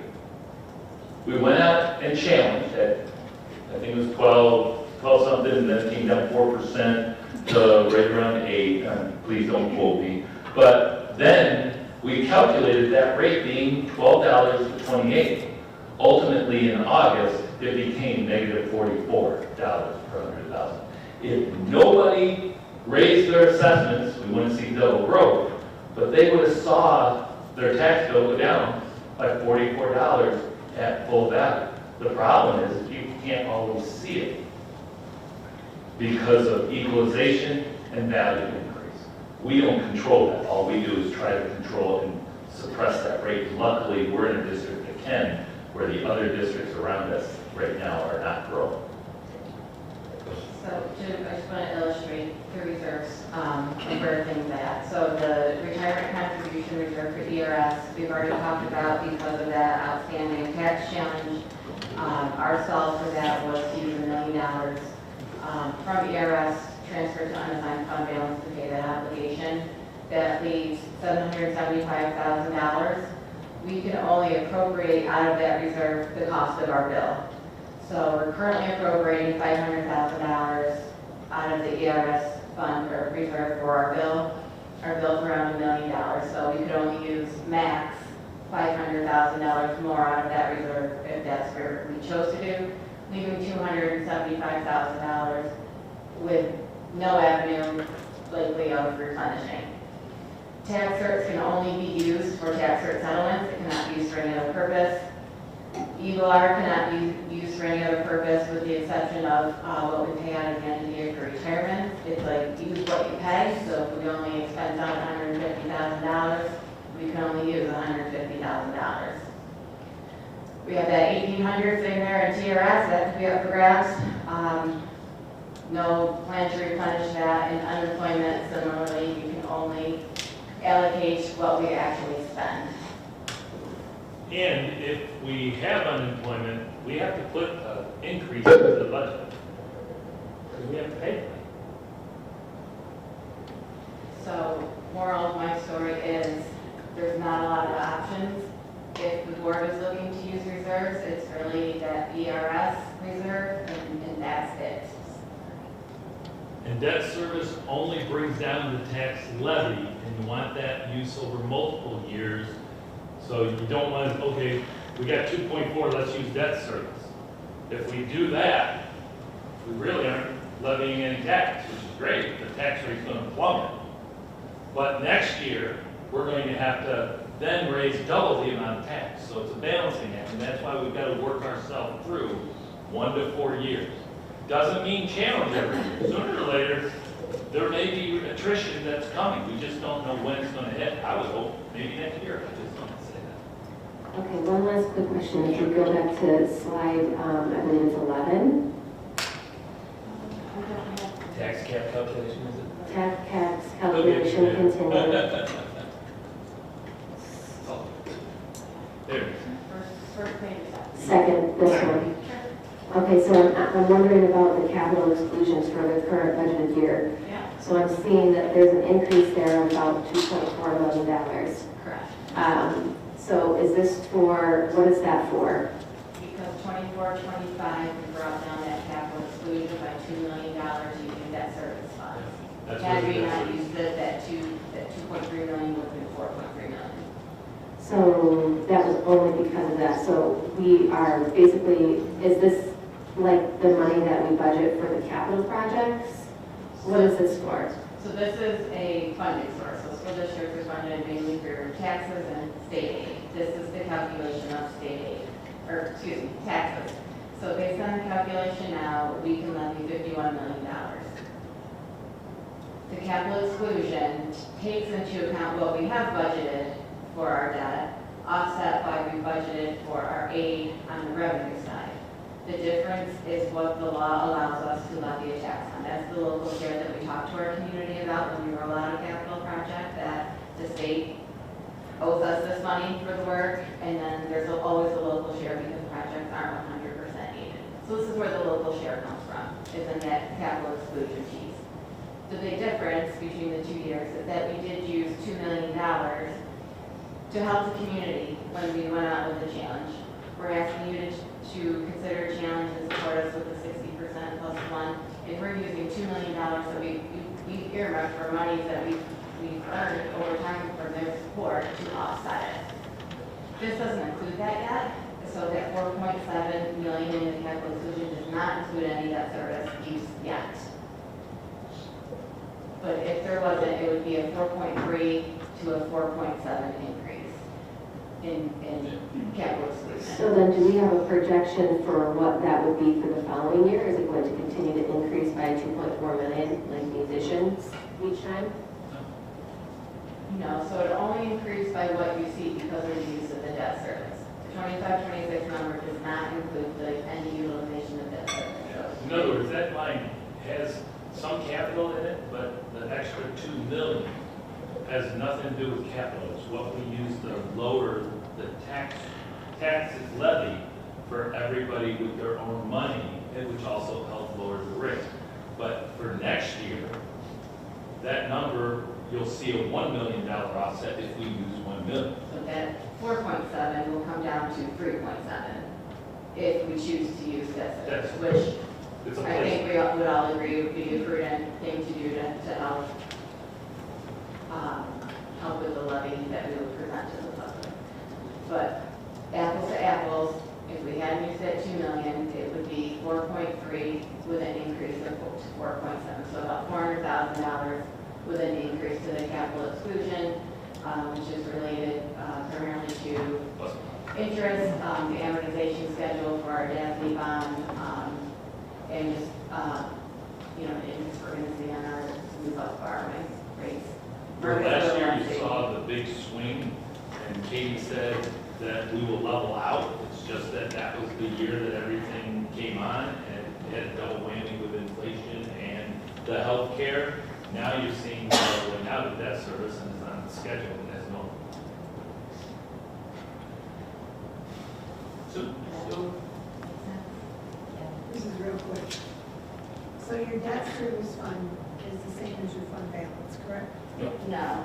What is the fund? debt service is a special account that the money must go back to the taxpayer. And the way it goes back is by offsetting their tax levy in a certain year, so you try to manage it. That's what the district got hit a long time ago with the fact that they had this number up near $7-8 million, and they're basically, before I came, they were overcharging their tax base because they just got the money sitting there. So, we don't have a fund balance anymore? It's called, We still have a fund balance. So the debt service fund, the way money is put into that, it's, if we borrow X amount of dollars and we don't spend the whole amount of money, that balance goes into the debt service fund. Any interest we accrue for investments goes back into the debt service fund. Any premiums we earn or receive when we sell our bonds from the financing institutions, those premiums go into the debt service fund. So those all accumulate. And it's a careful tracking mechanism because the interest, the premiums, the unspent funds have to go towards what the initial debt was. So we keep close tabs to make sure the amounts we're using make sense with the debt that we're offsetting it with, because it is looked at about how those two pieces match, if that makes sense. But that's how that's funded. Fund balance is built off of just budgetary surpluses, ins and outs of reserve uses, and a variety of factors. Like say at the end of this year. so what is the fund balance then? Do we show that at all? In the budget right now, we've appropriated $1 million in fund balance. Okay. But because I was just looking, as I sat here, I'm thinking, oh, must be debt service is the same as fund balance, because I was seeing the fund balance. You would see the debt service use within the tax cap calculation, and the fund balance is there on the revenue side. For other revenue, Very bottom says fund balance, $1 million. Oh, And what we were proposing would be a safe amount to appropriate to support the 25-26 budget. right, that's not the whole amount, maybe we're in that one. Right, so the full amount is what, and it's at the 3.94% unassigned. Yeah, that's just sitting there in our So budget. this is appropriated, which is different from unassigned. okay. I will probably talk to you more about this. No problem. Fund balance is certainly a difficult concept. I know it's not just questions there. Okay, thank you, Katie. You're welcome. Thank you. Yeah. Can I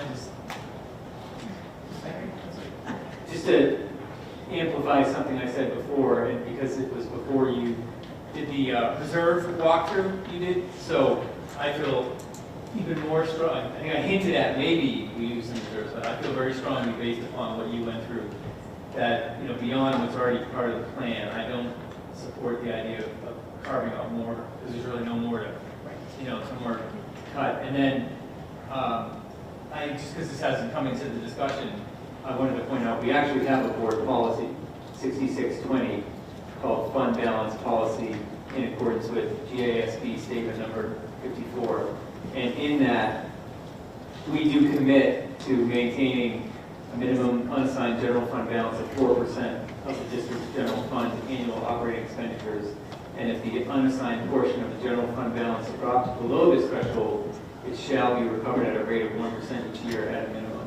So I think in light of that policy, the idea of using the million but not more gets fund balance is certainly something that I think is important that we do, and frankly, by policy, we have to do unless we... And the 4% limit is something that the auditors look at when they come in on the sign of our financial health, if we maintain that 4%. If we're under the 4%, it does get noted in our audit reports as something we need to keep an eye on and come up with a plan.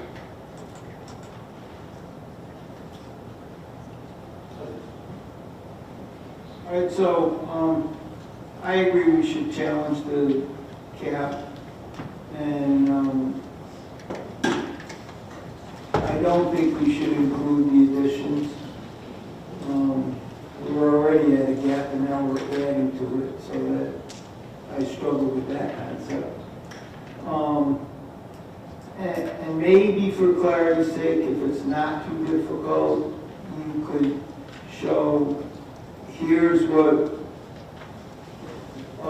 the tax cap challenge would be, and like, I'm making up numbers now, and it would be 8%, but if we cut everything, it would only be 7.12%. So that differential, to me, doesn't seem like, well, now it's a substantial differential, and it's a different discussion, but we'd have some way to compare what the difference is. It was going to be, it was okay with everyone, my intent to have some scenarios where, you know, we utilize the debt service, and I will talk to fiscal advisors about our debt, see what options we have there, and run with the numbers, play with the numbers, you know, with the considerations, without the considerations, so we can see just how different it is, because the considerations are, you know, around $400,000 on a $106 million budget. Not peanuts, I'm not discounting the dollar amount by any means, but I think worth the conversation, since the last conversation we did no value in some of those items, so I don't want to completely wipe them away yet, but I would like to provide information for further guidance. I think I just want to say one other thing, that the plan you have with the use of the balances you're using, I'm all on board with that. I don't think we can continually dip into our savings, because as you said, if something like the pool happens, then we have no money. So if I can add more, so what I'm thinking is we're going to try to do a little of what we did last year with two types of options on the high and the low, and then we're going to try after the next presentation, which is the instructional component operations. I think we'll have a very good idea. We won't have the exact numbers, but it will get us ready for April 10th, because our goal is to have those decisions by then and be able to say, this is what it's going to be, and this is what it's going to be, because we don't want to be like we were last year, taking a recess for about an hour or so to try to redo our budget that night. We are in a different position, and I think the whole goal of the board is to try to put us in a better position in the next few years. Yes, we've got to try to get away from the challenge. Right now, the challenge is the option that we're probably going to be looking at from what we're hearing, but trying to make it as best possible, and if not, as close to zero or below zero if possible, and then we look at the additions. Okay? Is that pretty much where the board thinks we're at this point? Do you have any direction? You're good? Yep. Okay. Thank you very much. I know this was a lengthy one, but this is the big one that I think will help other people say, whew, we're going to go forward. Thank you. So do people want to take a recess, or do they want to move on? It's up to the board. You want 5 minutes? All right.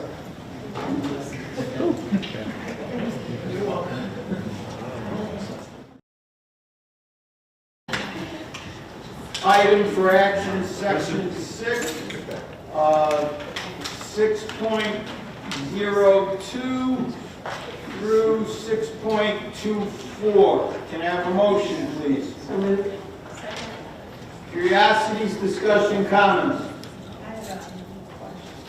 How far did you go through?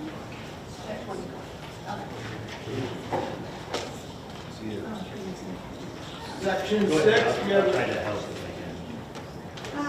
No, I just had a question, because the finance committee meeting, we didn't have this change very long. Okay. So I was just wondering if that's something like a standard thing that comes in sometimes, or? It wasn't, we didn't have that on our agenda, this finance committee, so I was just. Finance doesn't have the facilities and grounds. Oh, so that's where that comes Yes. from. Oh, okay, 'cause Sorry I- about that. Okay. That was confused. Okay, thanks. No problem. Trina? I just have some questions on the change order logs and the ones that are the owner requested ones. So I'm just wondering if you could go over why you were choosing to do those things. Which ones? So there's the chorizo at the library entrance for $4,700. the combi gas oven for $27,000. Katrina, if we can take one at a time real quick, just 'cause I'm trying to look at them. The terrazzo at the library entrance was because there's a terrazzo in the hallway versus the inset on the entrance. We thought it would look better instead of having tile. Okay. And then the oven, is that? That was a request by food service because our ovens out there were not necessarily in the best situation.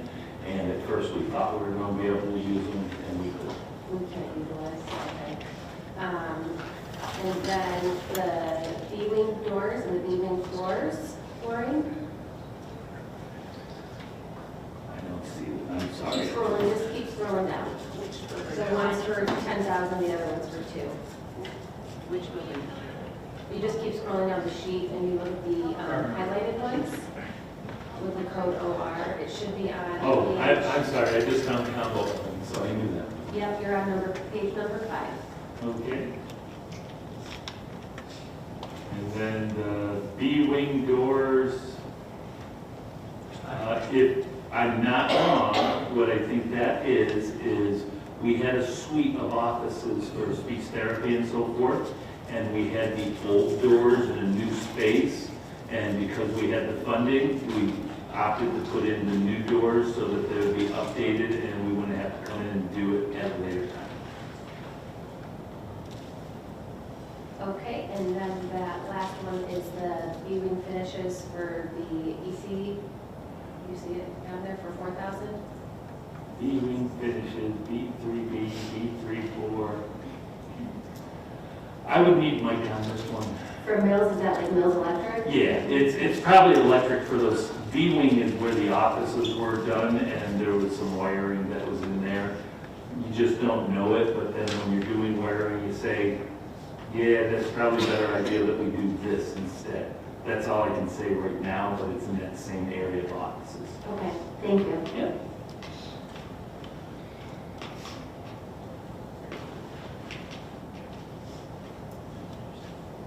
Any other? Oh, one last question. The Tyler Technology addendum, for that being 4,100, what was that original? How much were we originally? It was like 30,000? Yeah. She dealt with it.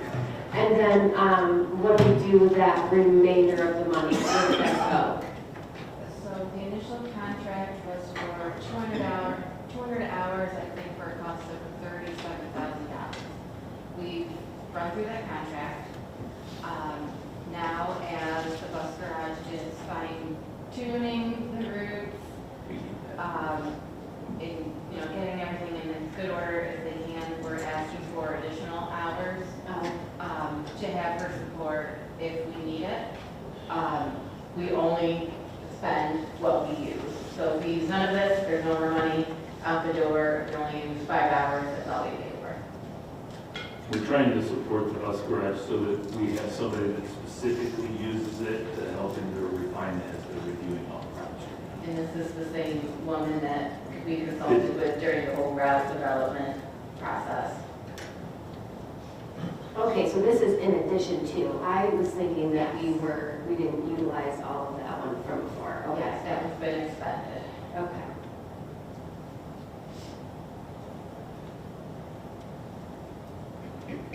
All right, I'm going to abstain on 6.10 through 6.18.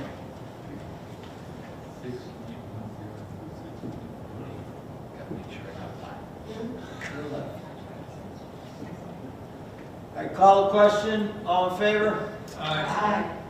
Opposed? And you have my abstentions, correct? Yes. Thank you. I got through health insurance, health and welfare, that's good. All right, section 7, we have our HR recommendation, 7.02. Can I have a motion, please? So moved. Second. Curiosities, discussion, comments? Call the question, all in favor? Aye. All opposed? Abstentions? I'm gonna give kudos to Jack Healy. Well, I was just gonna say that. God, outstanding. I didn't know who was going to, but All right, I love Jack. I'm All going to right, miss him. I'd like to congratulate two individuals on their retirement. Jack Healy retires as a bus driver after 20 years, and Lori Satterley Brown is retiring as a teaching assistant after 20 years. I'd also like to welcome on board 3 instructional probationary appointments. Catherine Basu as a social worker, Jenna Ortley as a school psychologist, and Robin Kajowski as a technology teacher. So welcome aboard, and hope you have a wonderful, successful career here at Horses. And I'd also like to congratulate Abigail Gordon, special education teacher, as she receives tenure in the district. So congratulations to all. If I can notify the board, we will have a teaching assistant. You'll see on the update that I need to use emergency appointment for at the high school. I just want to let you know that that's coming because we need to try to get this person to start on Monday. They have done all their paperwork, but if you could just check and if you have any concerns at that point, I'll use that over the weekend to get them started. Great. Substitute, sorry. Not teaching assistant, substitute. Next, we have section 8, 8.02 through 8.05. Can I have a motion, please? So moved. Second. Curiosities, discussion, comments?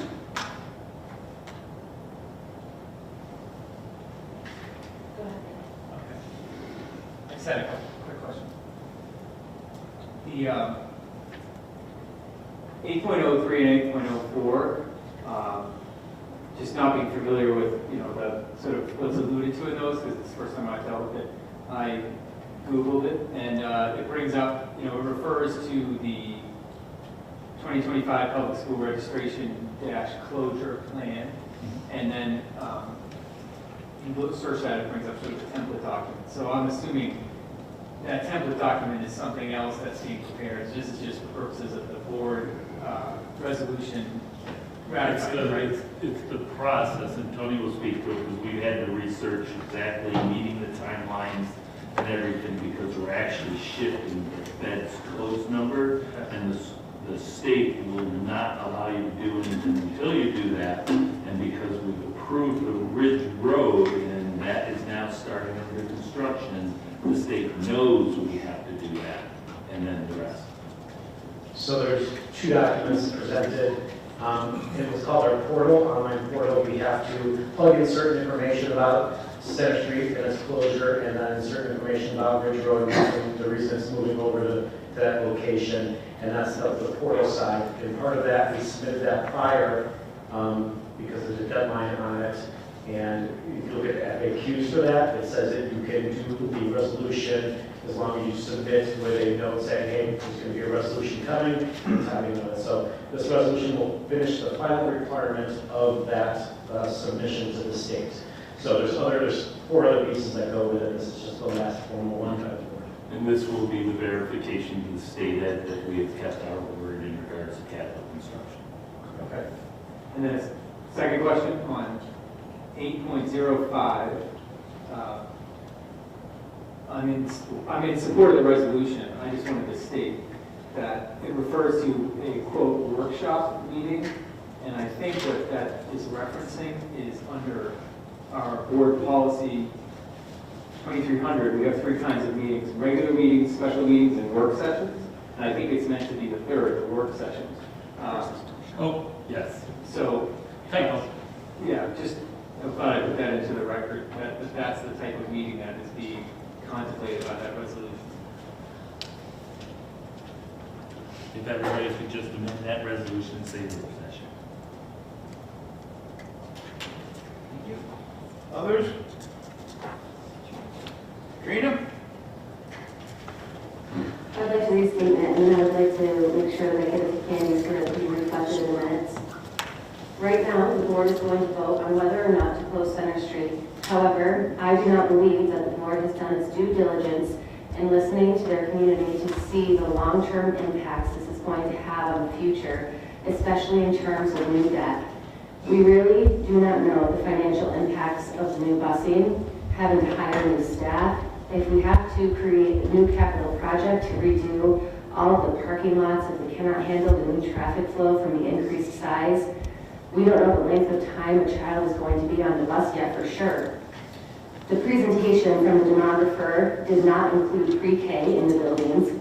We were supposed to be able to meet with him twice, and we only met with him once. I still have not received a number breakout of our debt service line compared to the aid that we are receiving on these projects. So how much all of this is truly costing the taxpayers is currently a mystery. I have been told that we are getting aid on these projects, but when you look it up on the state website, it does not show that. When the board had a tour of the facilities last year, there was a group of teachers who were there who had a lot of concerns. I haven't seen any of those concerns be talked about or addressed by the board. We're having to shift the times children go to school, make shifts for our teachers' schedules. The closure of Center Street is impacting this, and there is no way that the school board should have approved any of this without actually researching the full implications. To my fellow board members, it is not too late to make this right. We have to know what this is going to do to our budget long term. We have to address these concerns coming from our teachers union. We owe it to our community to do this right.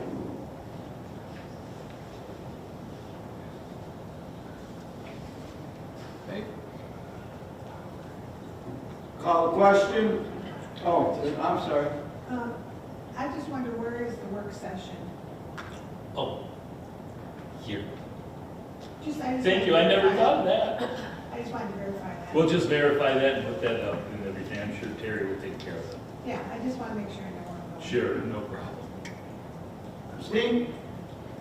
So in regards to the work session, I know when the doodle calendar went out, it had times from 7 p.m. to 11 p.m. And I would just like to make a request that we do not go until 11 p.m. So it's just a really late night. We have late nights regularly, and I know for me, given my work schedule the next day, to be here till 11 o'clock at night.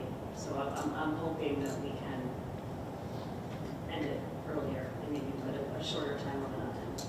If I can just add, we just did that on the doodle calendar because we didn't know.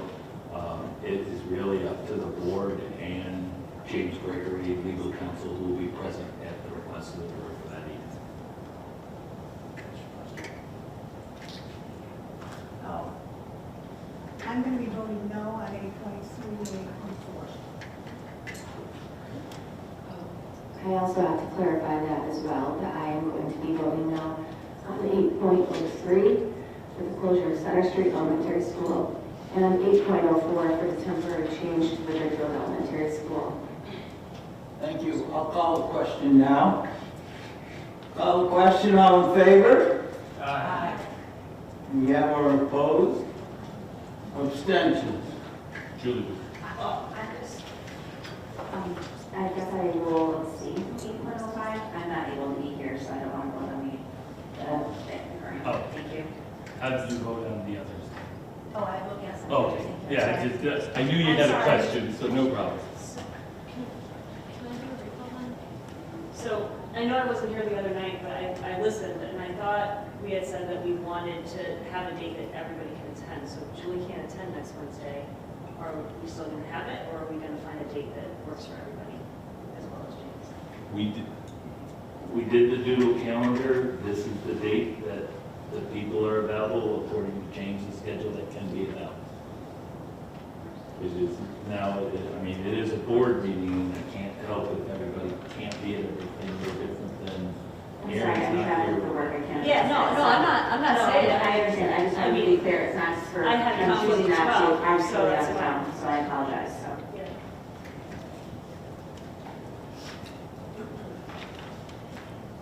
So wait, there was a recall. Do we need to? No, it was more of a Okay, I just wanted to be, okay. Just want to make sure. Yeah, we don't have recalls. Sorry. No, that's what I was thinking. I mean, like a recall, like I wanted to add. All right, section 9, we'll start with our policy committee report. Mr. Christmas? Oh, sorry. Yeah,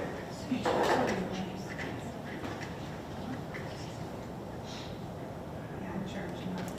The policy committee met on March 5th. We had 4 policies for which we did first readings.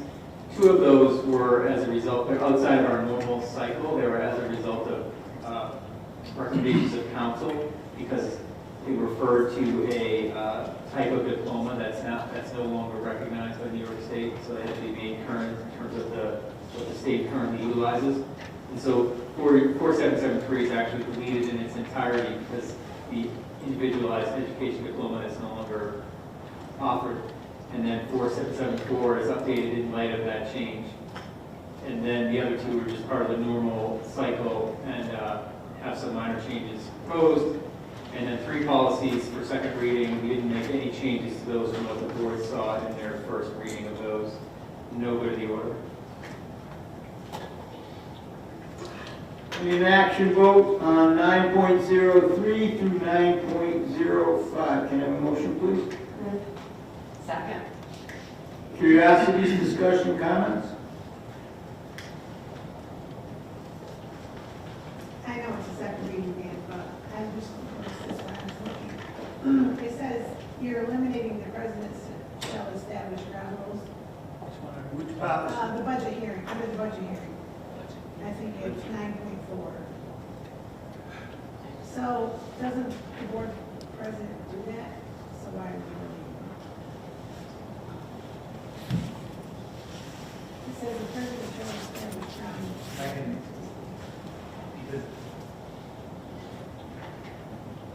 Because that is not a meeting where there's public comment, as I recall. That was the discussion in the, right, that's just the budget hearing, and we make a budget presentation, but there's not a public comment period. It's my recollection. So that's why you. So there's not a need to make ground rules for answering questions. Does anybody have that? Yes. I noticed that. It's also It's another in section. another policy. There's that.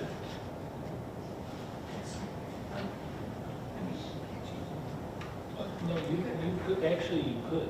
That's, even if there's a word, Yeah, we note it and we could do so.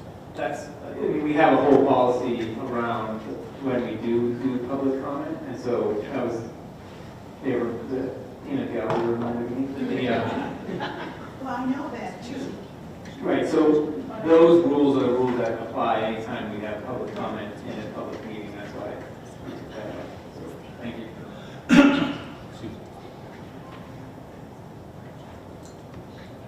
Call the question. All in favor? Aye. Opposed? I'm just opposing that one.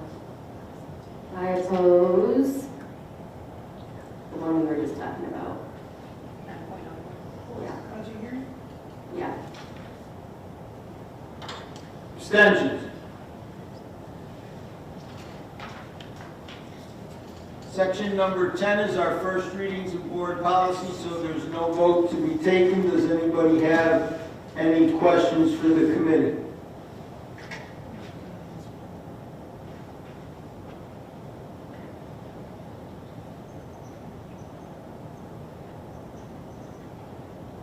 Katrina?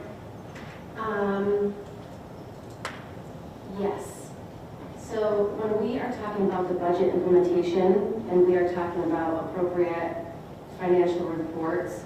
Point of order, could you tell us the policy you're referencing, please? The budget implementation. Is that 10.03? Hang on, I clicked on it. Yes. Yeah. Let's go through. Okay.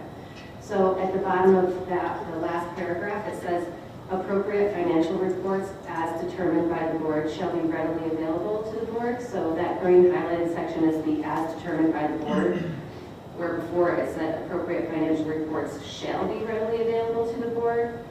So to me, that's kind of saying like, if somebody on the board wanted to get information, it would have to be the whole board to approve whether or not they're getting that information. So I don't really agree with that. I think that financial information should be readily available the way that it was written previous. So I would take that green section and remove that and keep that the way that it was. That's my suggestion for that first reading. And then talking about the graduation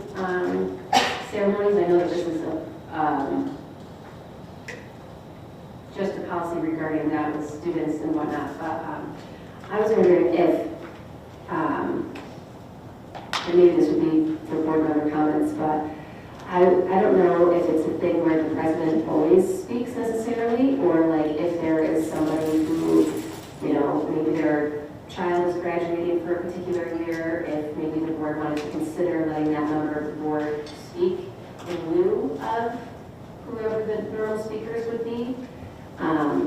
So that was going to be my suggestion. And then the other suggestion on graduation ceremonies that I was wondering about is if we always have to wear those cap and gown things, or if we can just wear normal clothes. You want to change tradition? It's up to the board. Does it say here that we can No. wear clothes? Can I respond just on behalf of council? Oh, yeah, go ahead. For clarification, and we talked about this in the committee, but 4774 graduation ceremonies is actually specific to a type of graduation. It's what's replaced the individualized education diploma, and it's these CDOS or SACC. So my point is, the general aspects of our graduation ceremonies are not, it's not covered by this policy. This is unique to the different context. And then the budget implementation. Again, you know, just to share with you the committee's deliberation on, we felt that there was ambiguity in that line, but that appropriate financial reports shall be readily available to the board, and still take the position that when it talks about readily available to the board, it's talking about the board as a whole as opposed to any one individual member. And so I'm not sure that reading it in the way that any one board member could have asked for specific reports is the way the committee felt about it. But we did think it was important to try to eliminate that ambiguity by making it clear that, you know, it's the board sets out what it wants to receive on a monthly basis in terms of the financial reports it receives. So that was the intent behind that change, to make it more specific, but not to actually change the underlying substance of the sentence.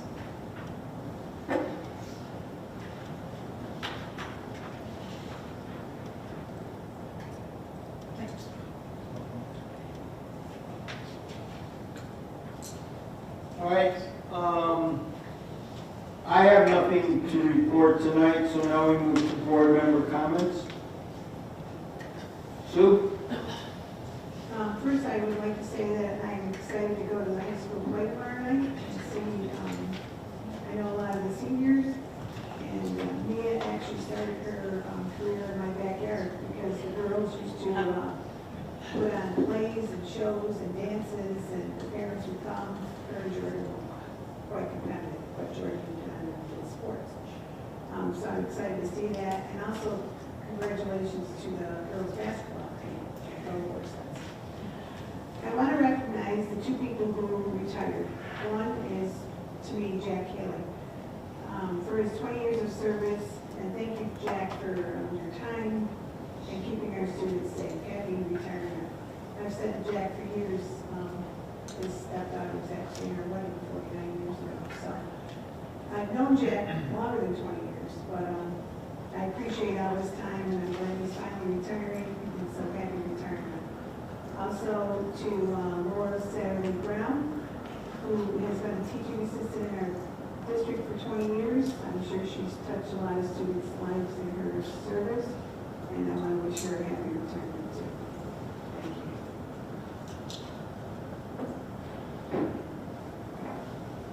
you. Dan?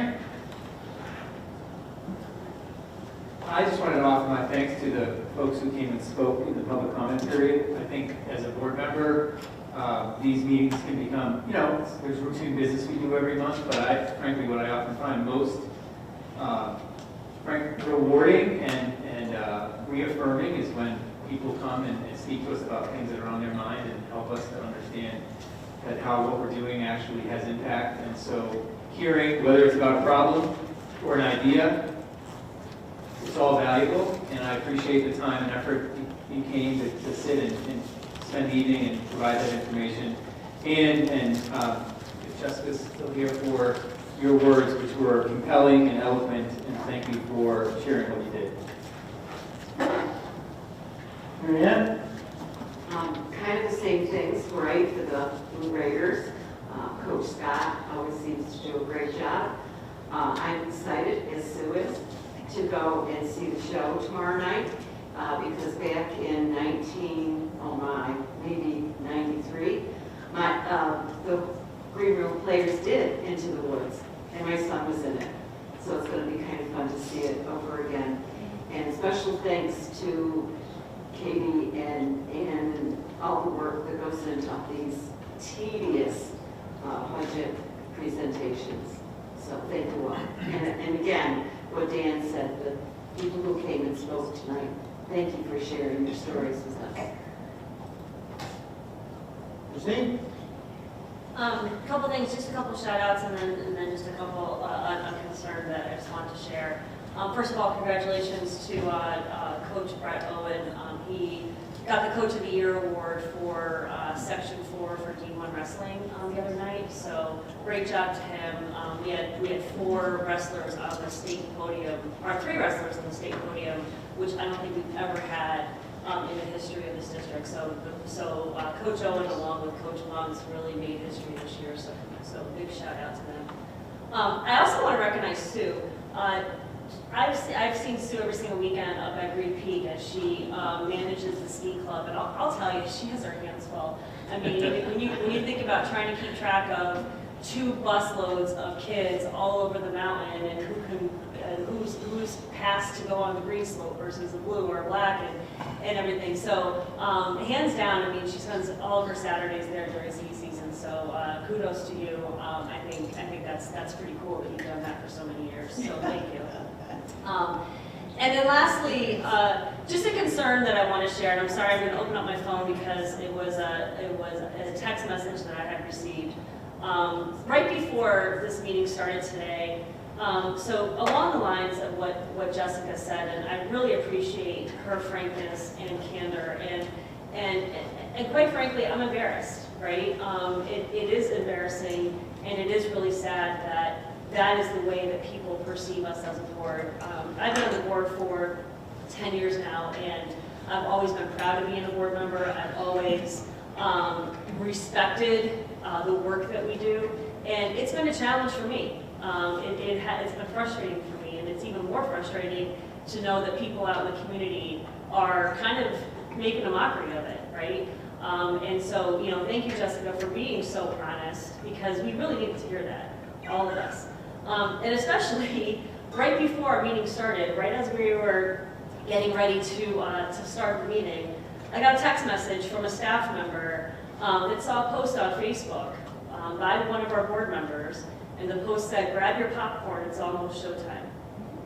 And the fact that we have board members that are also posting things online and making it seem like we are a joke is really upsetting. And this particular staff member said, as an employee and family in this district, I find it so disrespectful and unprofessional that some board members act like this. And it just, sorry, because I'm really upset. I'm really upset about this, and I'm even more upset for our staff members who had to see that. And this isn't the first time that there have been posts online.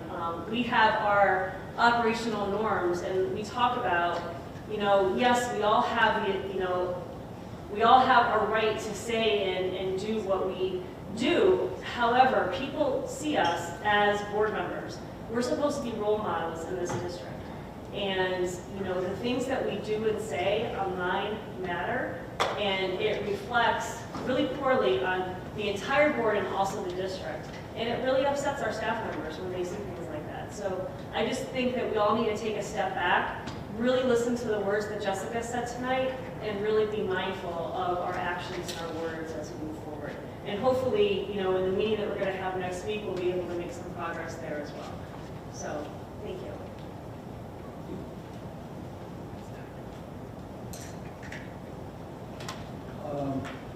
Liz? I just want to share a community event with my fellow board members and those in the audience. The Village Recreation Parks and Rec team and I are hosting a park cleanup day, April 27th, for date May 4th. It is a family-friendly event, so littles are encouraged to join us. We're going to beautify the parks before spring really hits us. We encourage all, especially our seniors who have hours to get in, this is a great opportunity to do that. Trina?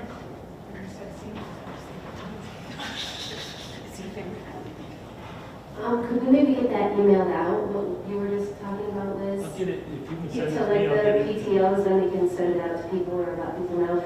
Thank you. I just wanted to say congratulations to Jack Healy on his retirement. I think he's known me longer than I've been alive. But I did drive school bus with him, and he was, you know, always smiling, always there. The kids loved him, the people loved him. I mean, he'll definitely, the sports trip, everything, he'll definitely be missed over at the bus garage for sure. And I just wanted to congratulate him on his retirement.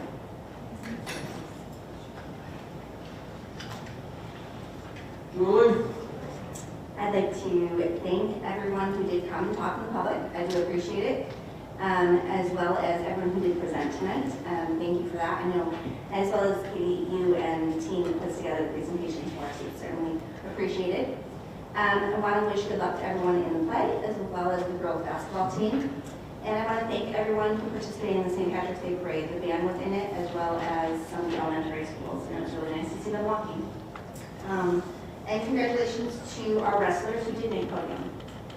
Regarding the comment that Ms. Dale made, yes, I do think it's important that we address it in the aspect that we are a laughing stock of the community. And we fully are exactly what Jessica said. It is a joke. We deserve, our kids and our students and people who elect us deserve better. But the behavior of a lot of people in this room doesn't always meet that standard. So I look forward to hearing how your debate or meeting goes next week, because unfortunately I can't be there. But I definitely look forward to seeing how it goes. Been on the board 9 months, and it's definitely the most challenging board I've ever been part of. And I'm not sure that always the mindset of working for the kids and the best interest of those, the kids, the employees, and the community are always the best at heart.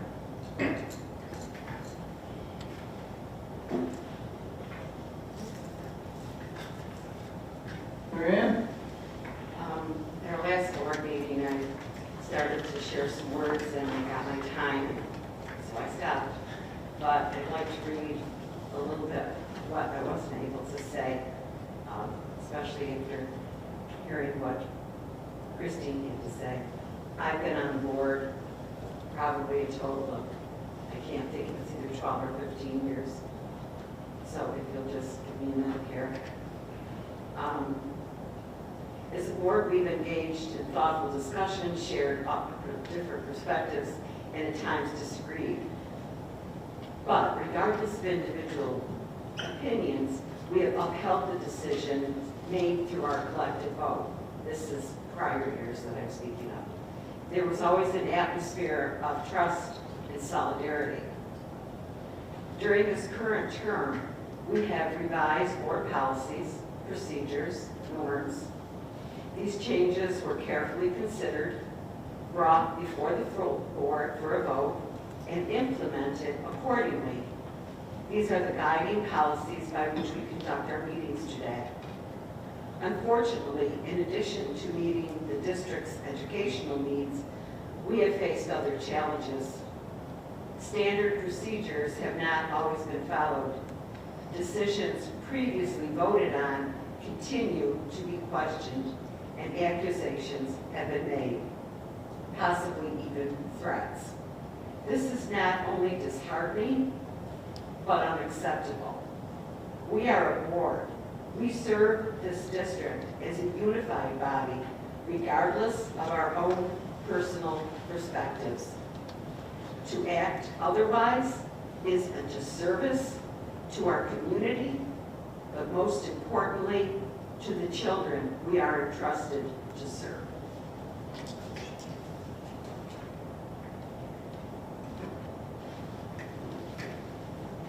So on with something about the green room players.